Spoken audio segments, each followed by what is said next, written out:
السلام عليكم ورحمة الله وبركاته. إن الحمد لله نحمده ونستعينه ونستغفره ونعوذ بالله من شرور أنفسنا ومن سيئات أعمالنا. من يهده الله فلا مضل له ومن يضلل فلا هادي له. وأشهد أن لا إله إلا الله وحده لا شريك له وأشهد أن محمدا عبده ورسوله صلى الله تعالى عليه وعلى آله وصحبه وسلم تسليما كثيرا. أما بعد، فقد قال الإمام البخاري رحمه الله تعالى: باب القراء من أصحاب رسول الله صلى الله عليه وسلم. قال حدثنا حفص بن عمر قال حدثنا شعبة عن عمرو عن إبراهيم عن مسروق ذكر عبد الله بن مسعود فقال: لا أزال أحبه. سمعت النبي صلى الله عليه وسلم يقول: خذوا القرآن من أربع: من عبد الله بن مسعود وسالم ومعاذ وأبي بن كعب।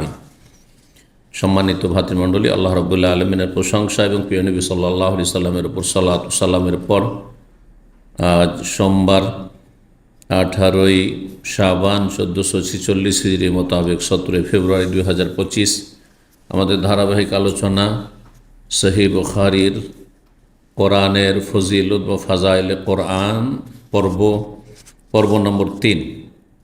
ইমাম বুখারীর এই কোরআনের ফজিলতের পর্বের অধ্যায় নম্বর 8 থেকে আমরা আজকে শুরু করব। বলছেন ইমাম বুখারী রাহিমাহুল্লাহ: বাবুল কুরআ মিন আসহাবি রাসূলিল্লাহ সাল্লাল্লাহু আলাইহি ওয়াসাল্লাম। এই অধ্যায় হচ্ছে রাসূলুল্লাহ সাল্লাল্লাহু আলাইহি ওয়াসাল্লামের সাহাবীগণের মধ্যে হাফেজ এবং কারিগণ। হাফেজ এবং কারিগণ শব্দটি কুরআ রয়েছে, কুরআ কারির বহুবচন, কিন্তু আজকালকার পরিভাষা আর তখনকার পরিভাষায় অনেক পার্থক্য হয়ে গেছে। রাসূলুল্লাহ সাল্লাল্লাহু আলাইহি ওয়াসাল্লামের আমলে কারি বলা হয়তো মূলত যে কোরআন বেশি মুখস্থ রাখে তাকে, এবং তার সাথে তাদের মাতৃভাষা, সুতরাং তারা শুদ্ধ পড়ে, মানে কারিও। কিন্তু যখন অনারবরাও ইসলাম গ্রহণ করলো এবং অনারবদের সন্তানরাও হাফেজ হইতে লাগলো, কারি হইতে লাগলো, তখন অনেকে আছেন হয়তো কোরআন মুখস্থ করেছেন কিন্তু কারি হননি, হয়তো এরকম খুব সুন্দর কারি হননি। অনেকে কারি স্যাম্পল, শুধু খুব কেরাতের কায়দা কানুন আর এগুলোর খুব প্র্যাকটিস করেছেন, ট্রেনিং নিয়েছেন, কিন্তু হাফেজ হননি, আলেম হননি, কোরআনের অর্থই বুঝেন না। কিন্তু নবী সাল্লাল্লাহু আলাইহি ওয়াসাল্লাম সাহাবায়ে কেরামগণ যারা কারি হতেন তারা কারি মানে হাফেজ। জি, কেরাতুল কোরআন থেকে কোরআন তেলাওয়াত করা মানে কোরআন হেফজ। এই জন্য হাদিসে রয়েছে ইমামতির ক্ষেত্রে সবচাইতে বেশি অধিকার কে রাখে? ইয়াউমুল কওম আকরাহুম লিকিতাবিল্লাহ। জাতির ইমামতি করে মসজিদে সালাতে যে তাদের সবচাইতে বেশি আকরা, মানে সবচাইতে বেশি, তার শাব্দিক অর্থ হচ্ছে সবচাইতে বড় যে কারি। তো শুধু কারি ইমামতির হক রাখে না, যার বেশি কোরআন মুখস্থ আছে, তাহলে আকরাহুম মানে আহফাজহুম, যার যত বেশি কোরআন মুখস্থ আছে। তার সাথে একটি শর্ত অবশ্যই আছে, সেটা হচ্ছে যে সালাতের মাসাইল যেন যথেষ্ট জানে। যদি এমন হাফেজ হয়, যেমন আজকাল অনারবদের মধ্যে হাফেজ, অথবা আরবদের মধ্যে প্রাথমিক মানে পড়াশোনা করেছে আর কোনো ভালো এলম রাখে না, সালাতের মাসলা মাসাইল জানে না, কোথায় সহজ সিজদা লাগবে কোথায় লাগবে না, কোন ভুলের ক্ষেত্রে সহজ সিজদা, কোনটা সহজ সিজদা দিয়ে ঘাটতি পূরণ হবে, কোনটাই হবে না, ফরজ রুকুন ছুটে গেলে হবে না, ওয়াজিবের ক্ষেত্রে সহজ সিজদা সন্দেহ হলে অথবা কম হলে অথবা বেশি হলে, এসব মাসাইল বুঝে না। তারপরে সালাতে কোনটি সুন্নাত কোনটি বেদাত এসব বুঝে না। আর যদি হাফেজ হয় আর একজন পুরা হাফেজ নয় কিন্তু সালাতের মাসলা মাসাইল যথেষ্ট বুঝে, যে ব্যক্তি বেশি বুঝে, কারণ আসল হচ্ছে যে সালাতটাকে সহিশুদ্ধভাবে আদায় করা। আপনার বেশি মুখস্থ থেকে লাভটাই কি যদি আপনি সহিশুদ্ধ করে নামাজটা না পড়াইতে পারেন, নামাজের মাসলা মাসাইল না জানেন। এই জন্য বিষয়টি চিন্তার বিষয় যে নবী সাল্লাল্লাহু আলাইহি ওয়াসাল্লাম ইন্তেকালের পরে অথবা নবী সাল্লাল্লাহু আলাইহি ওয়াসাল্লামের অসুস্থ অবস্থায় নবী সাল্লাল্লাহু আলাইহি ওয়াসাল্লামের অনুপস্থিতিতে কাকে ইমামতি করতে বলেছেন? আবু বকর সিদ্দিক রাদিয়াল্লাহু তাআলা আনহুকে। অথচ বড় কারি, বড় হাফেজের লিস্টে যারা আছেন তাদের মধ্যে আবু বকর না, কিন্তু সবচেয়ে বড় আলেম তিনি রাসূলুল্লাহ সাল্লাল্লাহু আলাইহি ওয়াসাল্লামের পরে। তাহলে আলেম প্লাস তার কোরআনও পর্যাপ্ত মুখস্থ ছিল। শর্ত নয় যে ওটা কোরআন হাফেজ হইতে হবে, ভালো আলেম আর হাফেজও এবং শুদ্ধ তেলাওয়াত করেন, সে বেশি হক রাখে। উবাই বিন কাবকে বাদ দিয়ে, আব্দুল মাসুদকে বাদ দিয়ে, আর অন্যান্য সাহাবী যাদের নাম আছে তাদেরকে বাদ দিয়ে কেন ইমামতি দিলেন নবী সাল্লাল্লাহু আলাইহি ওয়াসাল্লাম আবু বকরকে? এটা জানার বিষয়। জি, এবং এই মাসলার ক্ষেত্রে গুরুত্বপূর্ণ একটি পয়েন্ট। জি, তো এক কথায় আবার ফিরে আসি যে সাহাবা ইকরাম আমলে কোররা, কারির বহু বচন কাকে বলা হয়তো? যারা যত বেশি কোরআন মুখস্থ রাখে, মানে হাফেজকে বলা হয়তো। কারি মানে হাফেজ প্লাস কারি। আর আজকাল কারি মানে শুধু কারি, হাফেজ নাই। তাহলে কারির সাথে হাফেজ লাগাইতে হবে, তাহলে তখন বোঝা যাবে যে হ্যাঁ সে হাফেজ। জি, আবার আলেম হলে, হ্যাঁ আলেম না লাগালে শুধু কারি হাফেজ যদি লাগানো হয় আর শেখ না লাগান, তাহলে বোঝা যাবে না যে আলেম কিনা, ঠিক না? কারণ আরও অনারবদের মধ্যে এরকম অনেক হাফেজ আছে, অনেক কারি আছে যে দিনের এলেম না, শাইখই না, শাইখের ছাত্র হওয়ার যোগ্য না। জি, তো কিন্তু আরবদের মধ্যে বা সাহাবাই কেরামদের আমলে, এখন আরবদের মধ্যে এরকম হয়ে গেছে মেলা ক্যাটাগরি। কিন্তু কথা হচ্ছে তখন সাহাবি যদি হাফেজ হয় তো তিনি মোটামুটি আলেমও আর কারিও, তিনটিও। তো বলছে রাসূলুল্লাহ সাল্লাল্লাহু আলাইহি ওয়াসাল্লামের সাহাবীগণের মধ্যে যারা হাফেজ এবং কারি ছিলেন, মানে প্রসিদ্ধ, সবাই হাফেজ মোটামুটি আর সবাই কারি, প্রায় যারা আপনার মানে যা প্রসিদ্ধ সাহাবাই কেরাম। কিছু সাহাবী আছেন যে একবার দুবার দেখা হয়েছে, তারা অপ্রসিদ্ধ, সাধারণ মানুষ তো তাদেরকে চেনে নাই, কিন্তু প্রসিদ্ধ সাহাবী, হ্যাঁ তাদেরকে, তাদের নাম বললে আমরা বুঝতে, আবু হুরায়রা জানেন না, আব্দুল্লাহ বিন ওমর, আব্দুল্লাহ বিন আব্বাস, জানছেন তো সব। তো প্রসিদ্ধ সাহাবাই কেরামরা সকলে আলেম ছিলেন, আর সকলেই পুরো হাফেজ না হয় মোটামুটি হাফেজ ছিলেন, আর তাদের মাতৃভাষা আরবি, তাদের ভাষায় কোরআন না, তারা শুদ্ধ কারিও ছিলেন তারা। তো 4999 নম্বর হাদিস বর্ণনা করছেন তাবি মাসরুক। তিনি বলছেন জাকার আবদুল্লাহ বিন আমরিন, আবদুল্লাহ বিন মাসউদ, আবদুল্লাহ বিন আমর বিন আস, প্রখ্যাত সাহাবী তিনি, বাপ বেটা দুইজনই সাহাবী। তিনি আবদুল্লাহ মাসউদের কথা আলোচনা করলেন আর বললেন তার প্রসঙ্গে লা আজাল ওহিব্বহু, আমি তাকে সারা জীবন মহব্বত করি, সর্বদা। লা আজাল মানে সর্বদা, সর্বদা তাকে আমি ভালোবাসি, তাকে মহব্বত করি। কেন? তার কারণ হচ্ছে বয়ান করছেন সামেতুন নবী সাইকুর, যেহেতু নবী সাল্লাল্লাহু আলাইহি ওয়াসাল্লামকে বলতে শুনেছি খুজুল কোরআন মিন আরবা, তোমরা কোরআন শিখবে বিশেষভাবে চারজন সাহাবী থেকে। তাদের এক নম্বরে হচ্ছে মিন আব্দুল্লাহ বিন মাসউদ, আব্দুল মাসউদ। তাহলে কোরআনের যত বেশি জ্ঞান যার আছে, সে কোরআনের আলেম, হাফেজ, কারি, তত বেশি সম্মানের পাত্র, সম্মানিত ব্যক্তি। ইন্নাল্লাহ ইয়ারফা বিহাযাল কিতাব আকওয়ামান মিনাল হাদিস, আল্লাহ কোরআন দিয়ে বহু জাতিকে সম্মানিত করেছে। একটা চাষির ছেলে, রিক্সা চালকের ছেলে, এটা গরিব, হ্যাঁ বের ছেলে, কিন্তু ভালো আলেম হওয়াতে সুপরিচিত হয়ে গেছে, নাহলে ওকে চিনত কি? ও 14 গোষ্ঠী কেউ চিনে না, ঠিক না? তো বলছেন চারজন থেকে তোমরা কোরআন শিখো। নবী সাল্লাল্লাহু আলাইহি ওয়াসাল্লাম বলেছেন আব্দুল মাসউদ থেকে, সালেম মাওলা হুযায়ফা থেকে বা মাওলা আবি হুযায়ফা, ওয়া মুআজ বিন জাবাল থেকে, আর উবাই বিন কাব থেকে। এরা প্রখ্যাত কারি হাফেজ ছিলেন সাহাবায়ে কেরামদের মধ্যে। উবাই বিন, এই জন্য ওমর রাদিয়াল্লাহু তাআলা আমলে যখন তারাবির জামাত 30 দিনের জন্য করা হলো, 3 দিন শুধু জামাত করেছেন নবী সাল্লাল্লাহু আলাইহি ওয়াসাল্লাম, হ্যাঁ, কিন্তু যখন 30 দিন চালু করা হলো ওমর রাদিয়াল্লাহু জামানায়, তখন ইমাম কাকে বানানো হয়েছিল তারাবির? কিন্তু ফরজ নামাজের ইমাম কে ছিল? ওমর, আমিরুল মুমিনিন, দেশের খলিফা, তিনি আলেম। তাহলে আসল ফরজ সালাতের ইমামতির জন্য কারি হাফেজ প্রাধান্য পাবেন না, আলেম তার সাথে শুদ্ধ তেলাওয়াত করে, তার একবারে স্পেশালিস্ট হওয়া জরুরি নয় কেরাতে, তার হাফেজ পুরো 30 পারা কোরআন হেফজ থাকা জরুরি নয়, কিন্তু সে যেন বিজ্ঞ হয়। কারণ কোনো জায়গায় ভুল ভ্রান্তি হইলে সে বুঝে যে এখন আমাকে কি করতে হবে। যাতে সালাতটি খারাপ না হয় কারণ। 5000 নম্বর হাদিস। হাদিস বর্ণনা করছেন শাকিব বিন সালামা, ইনি একজন প্রখ্যাত তাবী। তিনি বলছেন খাতাবান আব্দুল মাসুদ। এই শাকিব বিন সালামাই তিরমিজিতে হাদিস রয়েছে, সাহাবায়ে কেরামদের এজমা বর্ণনা করেছেন, ঐক্যমত একটি বিষয়। কি বিষয় জানা আছে? বিষয় হচ্ছে সালাত পরিত্যাগকারী, বেনামাজি। কানু লা ইয়ারাউনা শাইয়্যাম মিনাল আমালি তারকুহু কুফরুন গায়রা সালাহ। সাহাবায়ে কেরামগণ কোনো আমলকে কোনো মুসলিম যদি ছেড়ে দেয়, করছি করে অস্বীকার করে না, ছেড়ে দেয়, তাহলে সেটাকে কুফরি আর কাফের হওয়ার কাজ মনে করতেন না, একমাত্র সালাত ছাড়া।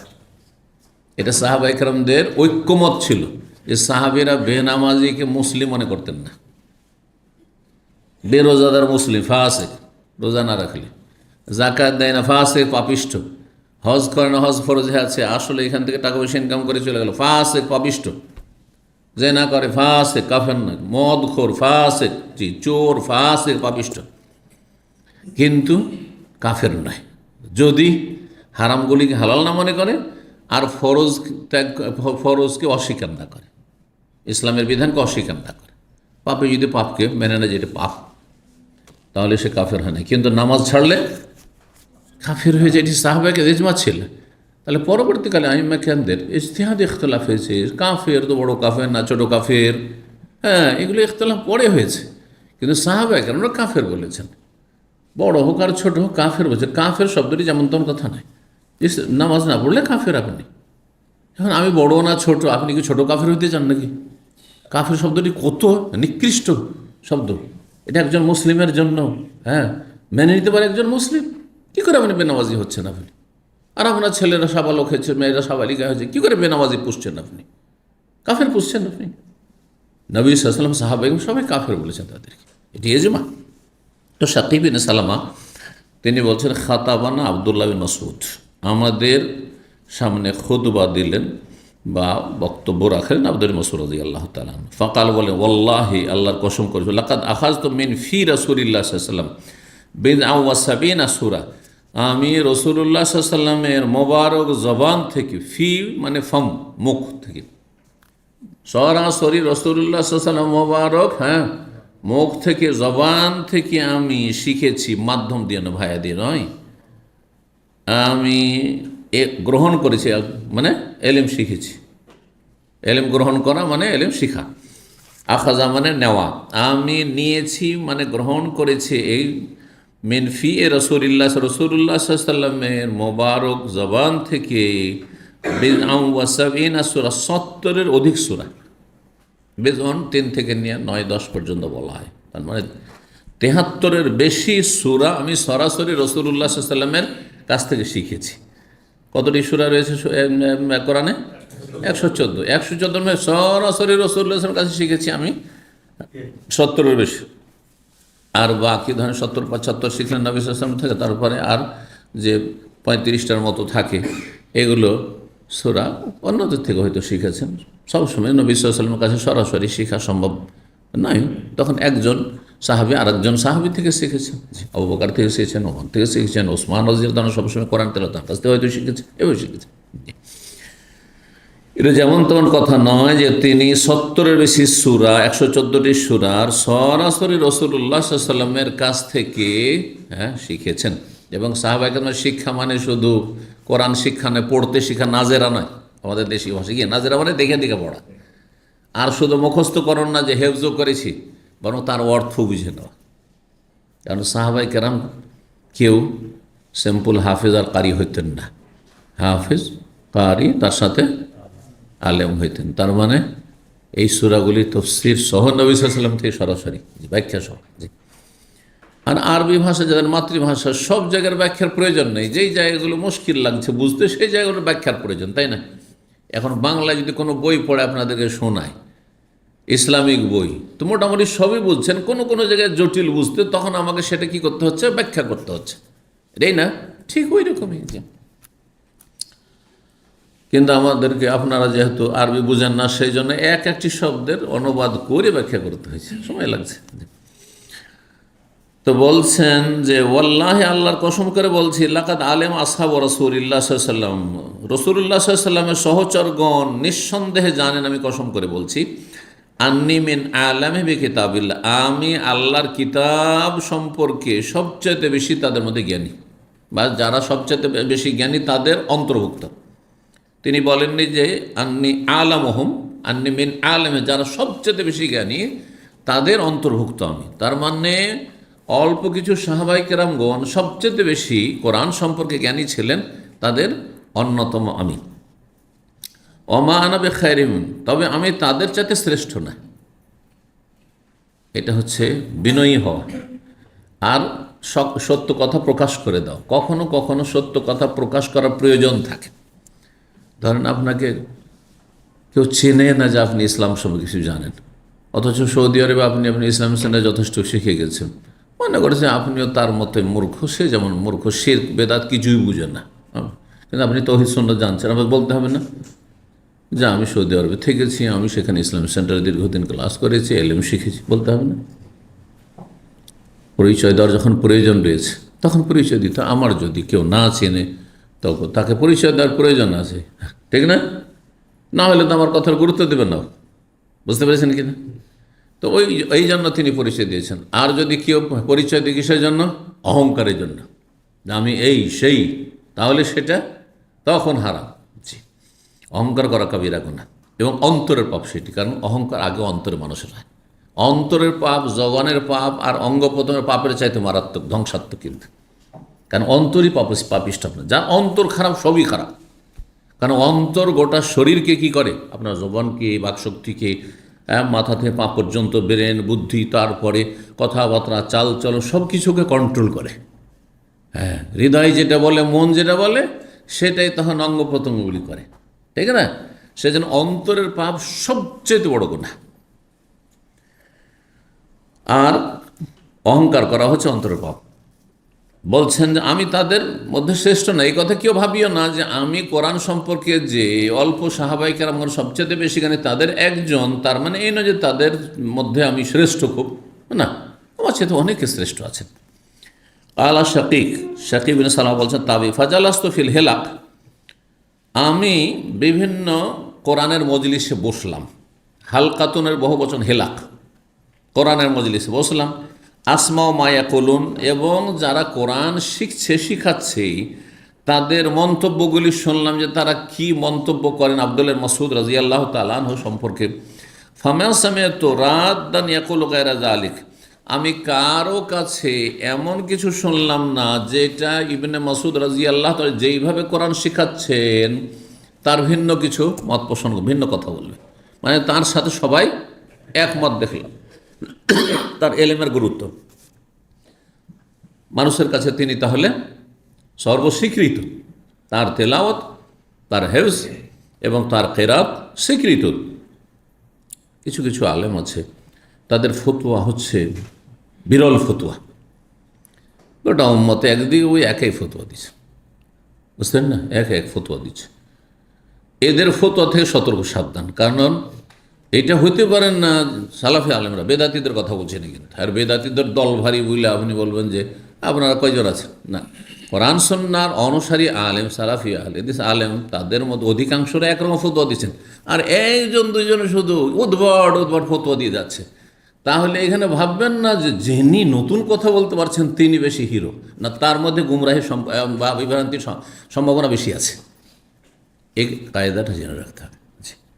এই নয় যে শেখ ইবনে বাজ, ইবনে উসাইমিন, আলবানী, ইবনে তাইমিয়া, ইবনুল কাইয়্যিম, আর তারপরে আরও যেসব ওলামায়ে কেরাম রয়েছেন ভারত, উপমহাদেশ, বাংলাদেশ, পাকিস্তান, তারা একরকম কথা বলে আসছেন, নতুন একটা কথা বলে দিল, তারা বলছেন আরে নতুন আবিষ্কার করতে পেরেছে, মানেই এক শ্রেণীর লোকের নতুন হইলে মনে হয় ঠিক। সব জায়গায় নতুন ঠিক না।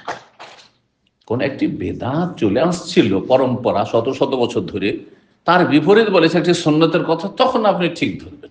আর যেখানে সেখানে নতুন মাসলা শুনলে এটাই ঠিক, এমন কথা নয় আসলে। তাহলে জ্ঞান অর্জন করতে হবে, আবেগী হইলে হবে না। যারা আজকাল ব্যক্তি পূজায় লিপ্ত, আমাদের সহি আকীদার দাবিদারের মধ্যে কিছু ব্যক্তি পূজায় লিপ্ত আছে, তো যার ফলে তারা এমন ভাবে অন্ধে ধরে যে ভুল ফতোয়াও কামড়ে ধরে আছে, ছাড়বেই না। ভুল ফতুয়াকে আঁকড়ে ধরে আছে। জি, আল্লাহ হেদায়েত দান করুন। এটা কিন্তু গুমরাহি। আপনি এক গর্ত থেকে উঠে আর এক গর্তে পড়ে গেলেন। আপনি হানফি ছিলেন মানে আবু হানিফাকে অন্ধ হয়ে মানছিলেন উদাহরণস্বরূপ, বা সাফি ছিলেন এবং সাফিকে অন্ধ হয়ে মানছিলেন যারা সাফি। হ্যাঁ, মালিকি আফ্রিকান লোকেরা মালিকি ছিল, মালিকি মজাব অন্ধ হয়ে মানে, বিভ্রান্তি এটি। একজনের কাছে হেদায়েত নেই, সবার কাছে সমস্ত আলেম মিলিয়ে হেদায়েত আছে, সমস্ত ইমাম মিলিয়ে। আপনি ওখান থেকে উঠে এসে যদি আপনার সালাফি আলেমদের মধ্যে একজনের অন্ধ, হ্যাঁ ও অন্ধ ভক্ত হয়ে যান, না না, ওর পক্ষ থেকে ডিফেন্স আজকাল সোশ্যাল মিডিয়াতে, ওরা যা বলবে ওইটাই ঠিক, ও যা বলবে সেটাই ঠিক। তাহলে আপনি আর এক গর্তে গিয়ে আরো খারাপ গর্তে পড়লেন। কারণ আবু হানিফা, শাফি, মালিক আহমদ আজকালকার আলেমের চেয়ে অনেক বড় ছিল, তারপরে যখন ভুলের ঊর্ধ্বে তারা নয়। তাহলে আপনার এইসব ছোট মোটো গুলোর আপনি একজনের কেন অন্ধ অনুকরণ করছেন? আপনি দেখেন যে সিংহভাগ অধিকাংশ সালাফি আলমারা কি বলছেন, এটা দেখার বিষয়। উদাহরণে মেলা মাসলা আছে, সময় স্বল্পতার জন্য সেদিকে যাচ্ছি না। তো তারপরে হাদিস 5001 নম্বর হাদিস। হাদিস মনে করছে আল কামা, তিনিও ইবনে মাসুদের প্রখ্যাত ছাত্র, তাবেঈ। বলছেন কন্যাবে হেমস, আমরা হেমস নামক শহরে ছিলাম। হেমস কোথায়? আজও একটি শহর, এই শহরটি হেমস নামে পরিচিত, প্রাচীন শহর। নবী সাল্লাল্লাহু আলাইহি আমল থেকে, সাহাবা ইকরামের আমল থেকে এই শহরটি গড়ে উঠেছে। সেটা হচ্ছে শাম দেশে, সিরিয়া দামেস্কের পরে প্রসিদ্ধ শহর হচ্ছে হেমস। আমরা হেমস নামক শহরে ছিলাম। ফাকার ইবনে মাসউদ সূরাতা ইউসুফ, ইবনে মাসউদ রাদিয়াল্লাহু তাআলা সূরা ইউসুফ পাঠ করলেন। ফাকালা রাজুলুন, জনক ব্যক্তি বলে উঠলো, মা হাকাযা উনজিলাত, এইভাবে তো নাযিল হয়নি। মানে ভুল ধরে বসল। ইবনে মাসউদ সাহাবীর ভুল ধরেছে, না এইভাবে নাযিল হয়নি। ফাকালা, তখন ইবনে মাসউদ বলেন, কারাতু আলা রাসূলিল্লাহ সাল্লাল্লাহু আলাইহি ওয়াসাল্লাম, আমি রাসূলুল্লাহ সাল্লাল্লাহু আলাইহি ওয়াসাল্লামের সামনে এই সূরা ইউসুফ পড়ে শুনিয়েছি, স্বয়ং সরাসরি। ফাকালা, তিনি শোনার পরে বলেছেন, মানে তিনি সাল্লাল্লাহু আলাইহি ওয়াসাল্লাম, নবী সাল্লাল্লাহু আলাইহি ওয়াসাল্লাম বলেছেন, আহসানতা, আহসান্ত মানে তুমি খুব ভালো পড়লে, হ্যাঁ খুব ভালো করলে। আহসান্ত মানে বেস্ট, এক্সেলেন্ট, চমৎকার, হ্যাঁ এটা আর কি। আহসান, তুমি খুব ভালো করলে। আচ্ছা, যেই লোকটি ভুল ধরেছে তার অবস্থা দেখেন, তার আমলের অবস্থা কত বদ আমল। একটু পরে বলছেন যে তার কাছাকাছি হয়েছে, ওয়াজাদা মিনহু রিহাল খামরে।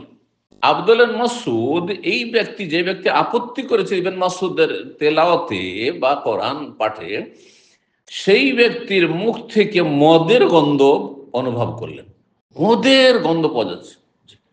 মদ যদি কোথাও থাকে, হ্যাঁ, অথবা কেউ খায়, খেয়ে থাকে, তো ওর কাছে গেলে গন্ধ পাবেন আপনি, তাই না? মদের বোতল কোথায় রাখা আছে, আল্লাহ হেফাজত করে সব পরিবেশ থেকে। তো সাথে সাথে তার মুখে কি পাওয়া যাচ্ছে? মদের গন্ধ। ফাকালা, তখন ইবনে মাসউদ বললেন, আতাজমান তুকাজ্জিবা বিকিতাবিল্লাহ ওয়া তাশরাবাল খামর, তুমি আল্লাহর কিতাব কোরআনে কারীম আমি তেলাওয়াত করছি, সেটাকে তুমি কি করছো? ভুল জ্ঞান করছো, মিথ্যা মনে করছো, মানে আমাকে ভুল বলে আখ্যায়িত করছো, এক অপরাধ। আর দ্বিতীয় অপরাধ হচ্ছে তুমি মদও পান করছো, দুটোই একসাথে, দুই অপরাধ একসাথে। এক তো সঠিকটা পড়ছি, তুমি আমাকে কি বলছো? ভুল জ্ঞান করছো, ভুল আখ্যায়িত করছো, এক অপরাধ। দ্বিতীয় অপরাধ হচ্ছে তুমি আমল এত খারাপ যে তুমি মদ খাচ্ছ।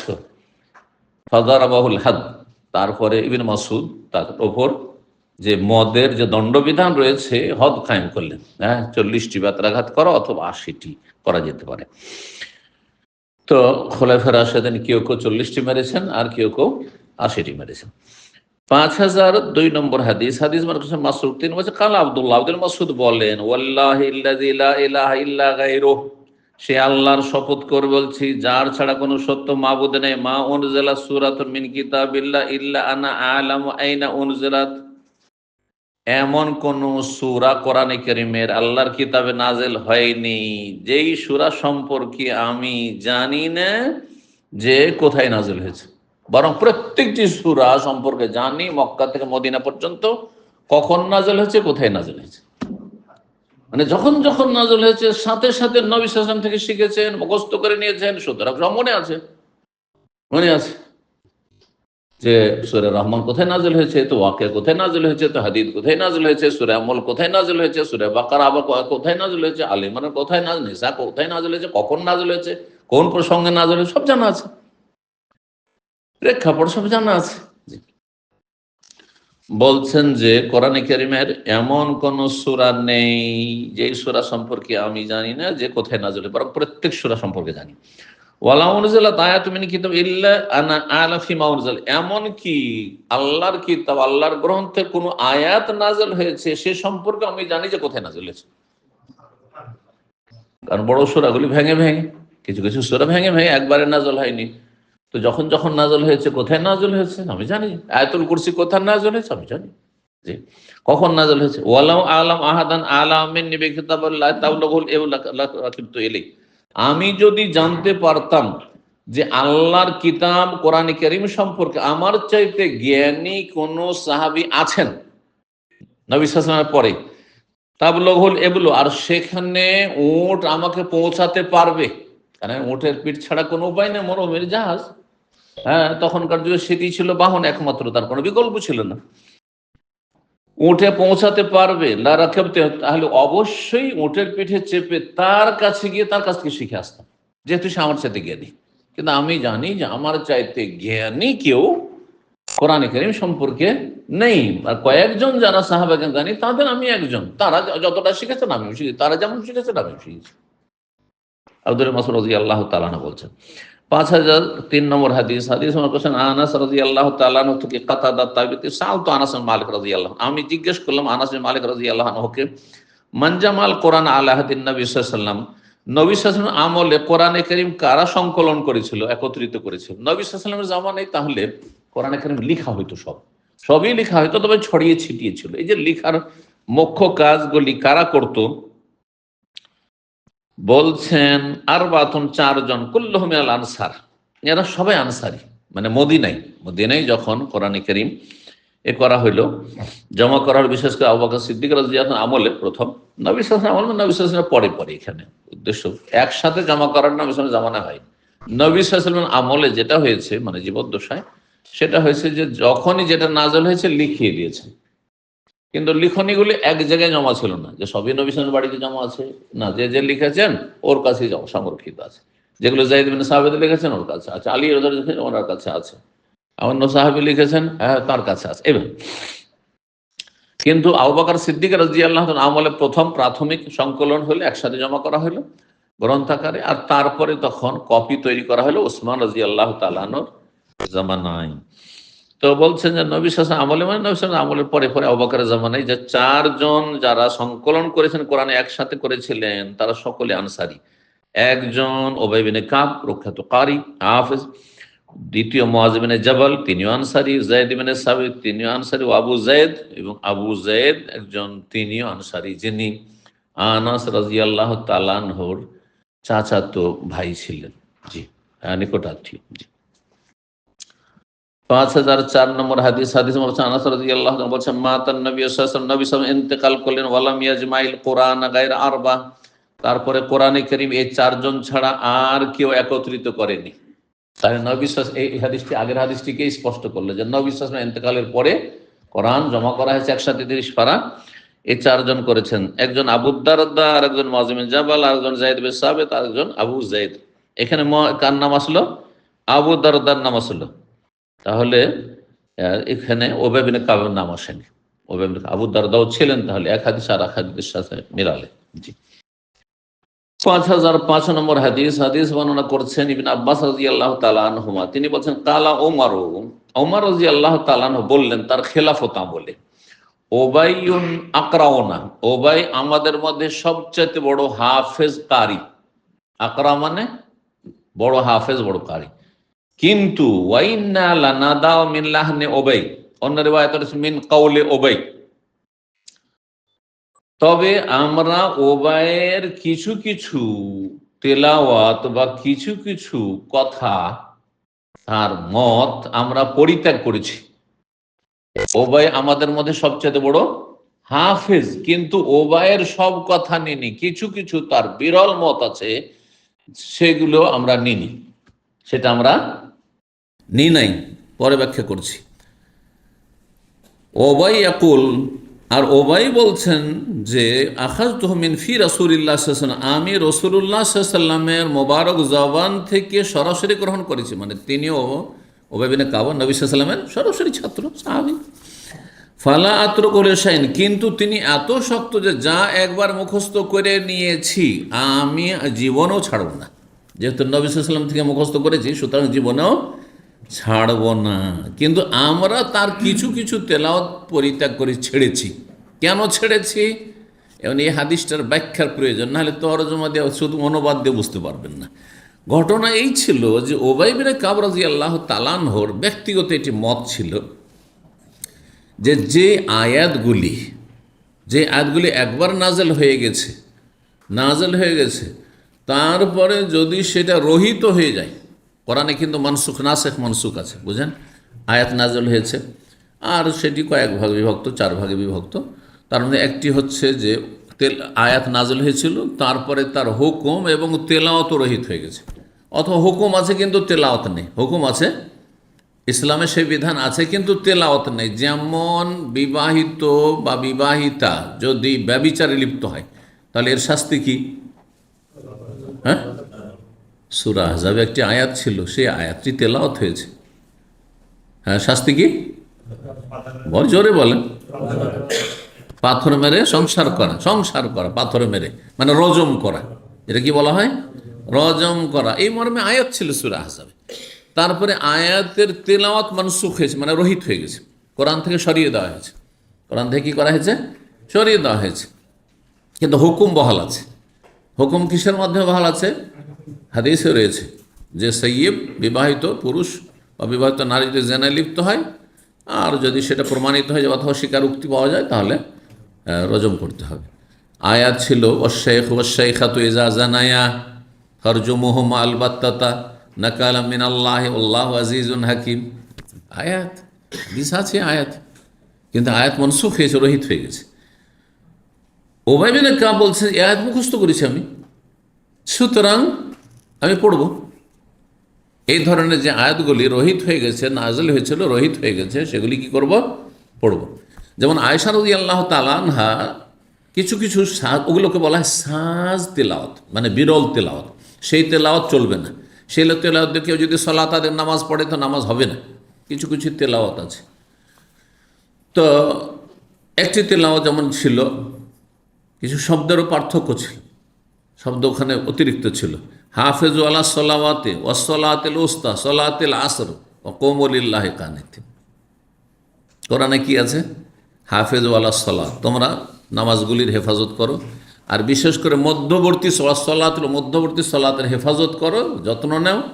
ওয়া কুমু লিল্লাহি কানিতিন, এবং আল্লাহর সামনে বিনয় হয়ে দাঁড়াও, নীরব হয়ে দাঁড়াও, কথা বলবে না কারো সাথে।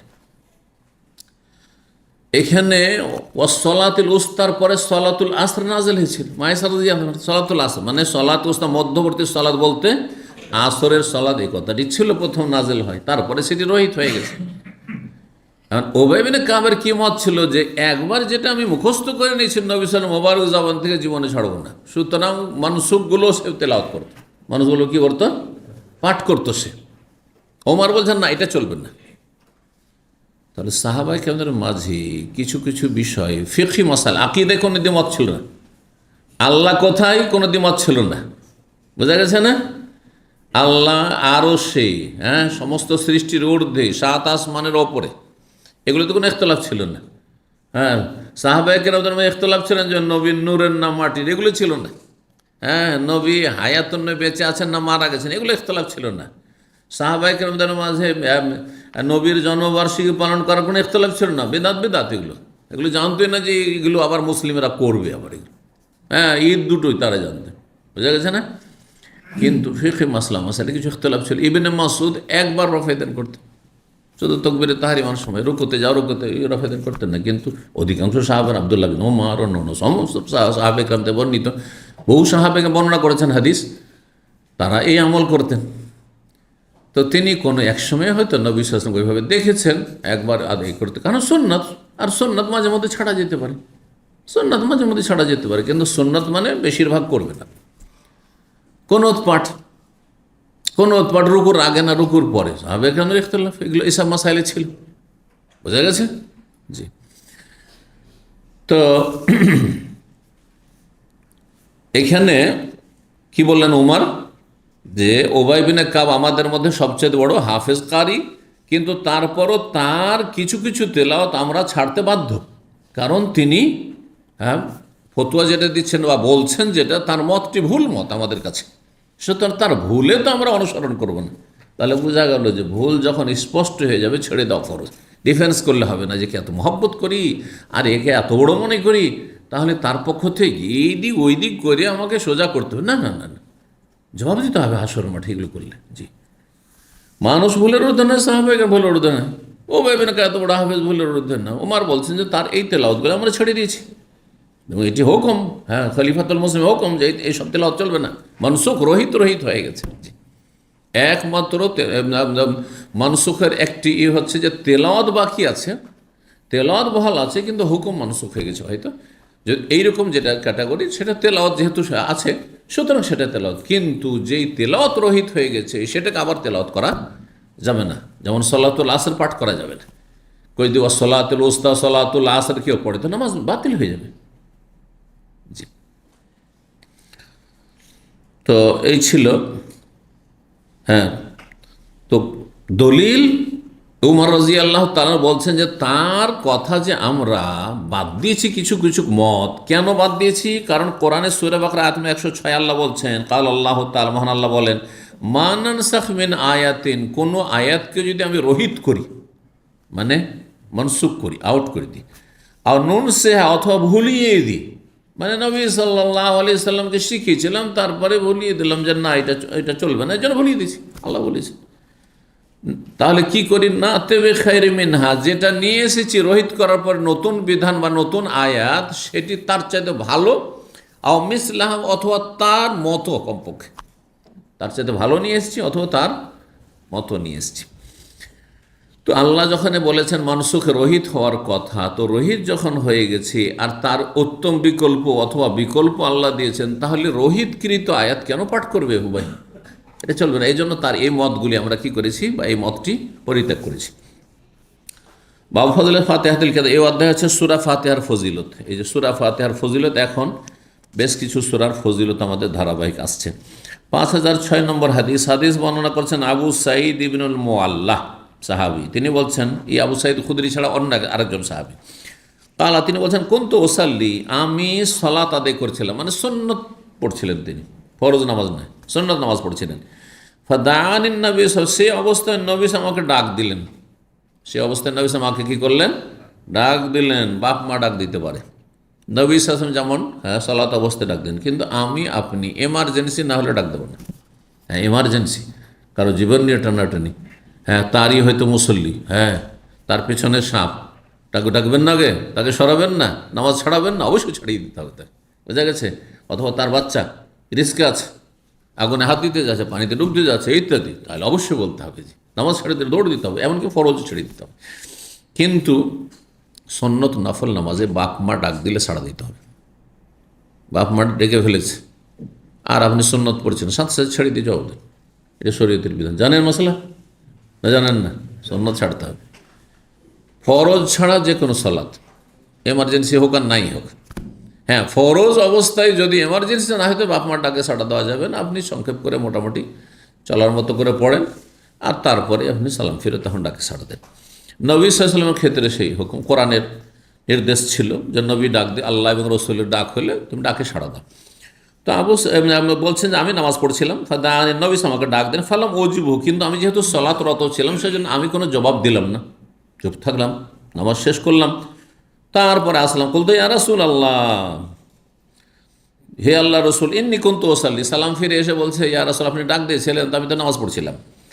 কালা, তখন নবী বললেন, আল্লাহ আলাম ইয়াকুলিল্লাহ, আল্লাহ কি কথা বলেননি, ইয়া আইয়ুহাল্লাযীনা আমানু ইসতাজীবু লিল্লাহি ওয়া লির-রাসূলি ইযা দাআকুম লিমা ইউহয়িকুম, হে ইমানদারগণ তোমরা আল্লাহর এবং রসুলের ডাকে সাড়া দাও, ইযা দাআকুম, যখন ডাকবেন। আল্লাহ যদি ডাকেন সাড়া দাও, আল্লাহর ডাকে সাড়া দাও। তো আল্লাহ তো আর এইভাবে ডাকেন না, মানুষের মতো ডাকা। আল্লাহর ডাকা হচ্ছে কোরআনে যে ডাক আছে, ওহির বিধানে যা আছে, করো করো, করিও না করি না, হাইয়া আলাস সালাহ, আল্লাহর ডাক মুয়াজ্জিনের মাধ্যমে দেওয়া হচ্ছে, যে আল্লাহর দিকে ডাকা হচ্ছে, তখন সে ডাকে সাড়া দাও। আকিমুস সালাহ, আতুজ জাকাত দাও, জাকাত ফরজ হয়েছে, জি। কুতিবা আলাইকুমুস সিয়াম, রমজান এসছে, হ্যাঁ এটা আল্লাহর ডাকে সাড়া দাও। এই কাজ করিও না, আল্লাহর ডাকে সাড়া দেওয়া। জি, তো ওরই রসুলের ডাকে সাড়া দাও মানে রসুল্লাহ সাল্লাম শরীয়তে যা বিধিবিধান বলবেন, এমনকি দুনিয়ার কাজে তার জীবদ্দশায় যদি কোনো সাহাবিকে ডাক দেন, শোনো ভাই অমুক নামাজ পড়ছেন, ছেড়ে দিয়ে চলে আসতেন সাহাবিরা, মশলা জানা থাকবে। ওনার জানা ছিল না মশলা, সেজন্য ছাড়েনি। সূরা আনফাল আয়াত নম্বর 24। সোম্মা কাল, তারপরে বলেন নবী সাল্লাল্লাহু আলাইহি ওয়াসাল্লাম, এই হাদিস থেকে কি বোঝা গেল যে নবী সাল্লাল্লাহু আলাইহি ওয়াসাল্লাম জীবদ্দশায় ডাক দিলে সাহাবিদের জন্য ফরজ ছিল নফল সুন্নত নামাজ ছেড়ে দিয়ে ডাকে সাড়া দেওয়া। এইরকমই বাপ মায়ের আল্লাহর পরে মর্যাদা হচ্ছে এবং রসুলের পরে মর্যাদা হচ্ছে বাপ মায়ের। অবির ওয়ালিদাইন ইহসানা, সুতরাং বাপ মায়ের ডাকে সাড়া দিতে হবে। জি, তারপরে বললেন আল্লাহ ওয়াল্লামকে আযামা সূরাতিন ফিল কোরআন, তোমাকে কি কোরআনের সবচাইতে মহান সূরা শিখিয়ে দেব না? কাবুল আনতা খরজ মিনাল মাস, মসজিদ থেকে বের হওয়ার আগে তাহলে মসজিদেই ছিলেন নবী সাল্লাল্লাহু সাথে। ফাখাযা বিয়াদি, তারপরে নবী সাল্লাল্লাহু আমার হাতটা ধরলেন। আবু সাঈদ বলছেন ফালাম আরাদনা আন নাখরুজ, কিন্তু নবী সাল্লাল্লাহু এই কথা বলে দেওয়ার পরে কথা বলতে বলতে এগিয়ে চলে যাচ্ছে, মসজিদের বাইরের দিকে চলে যাচ্ছেন।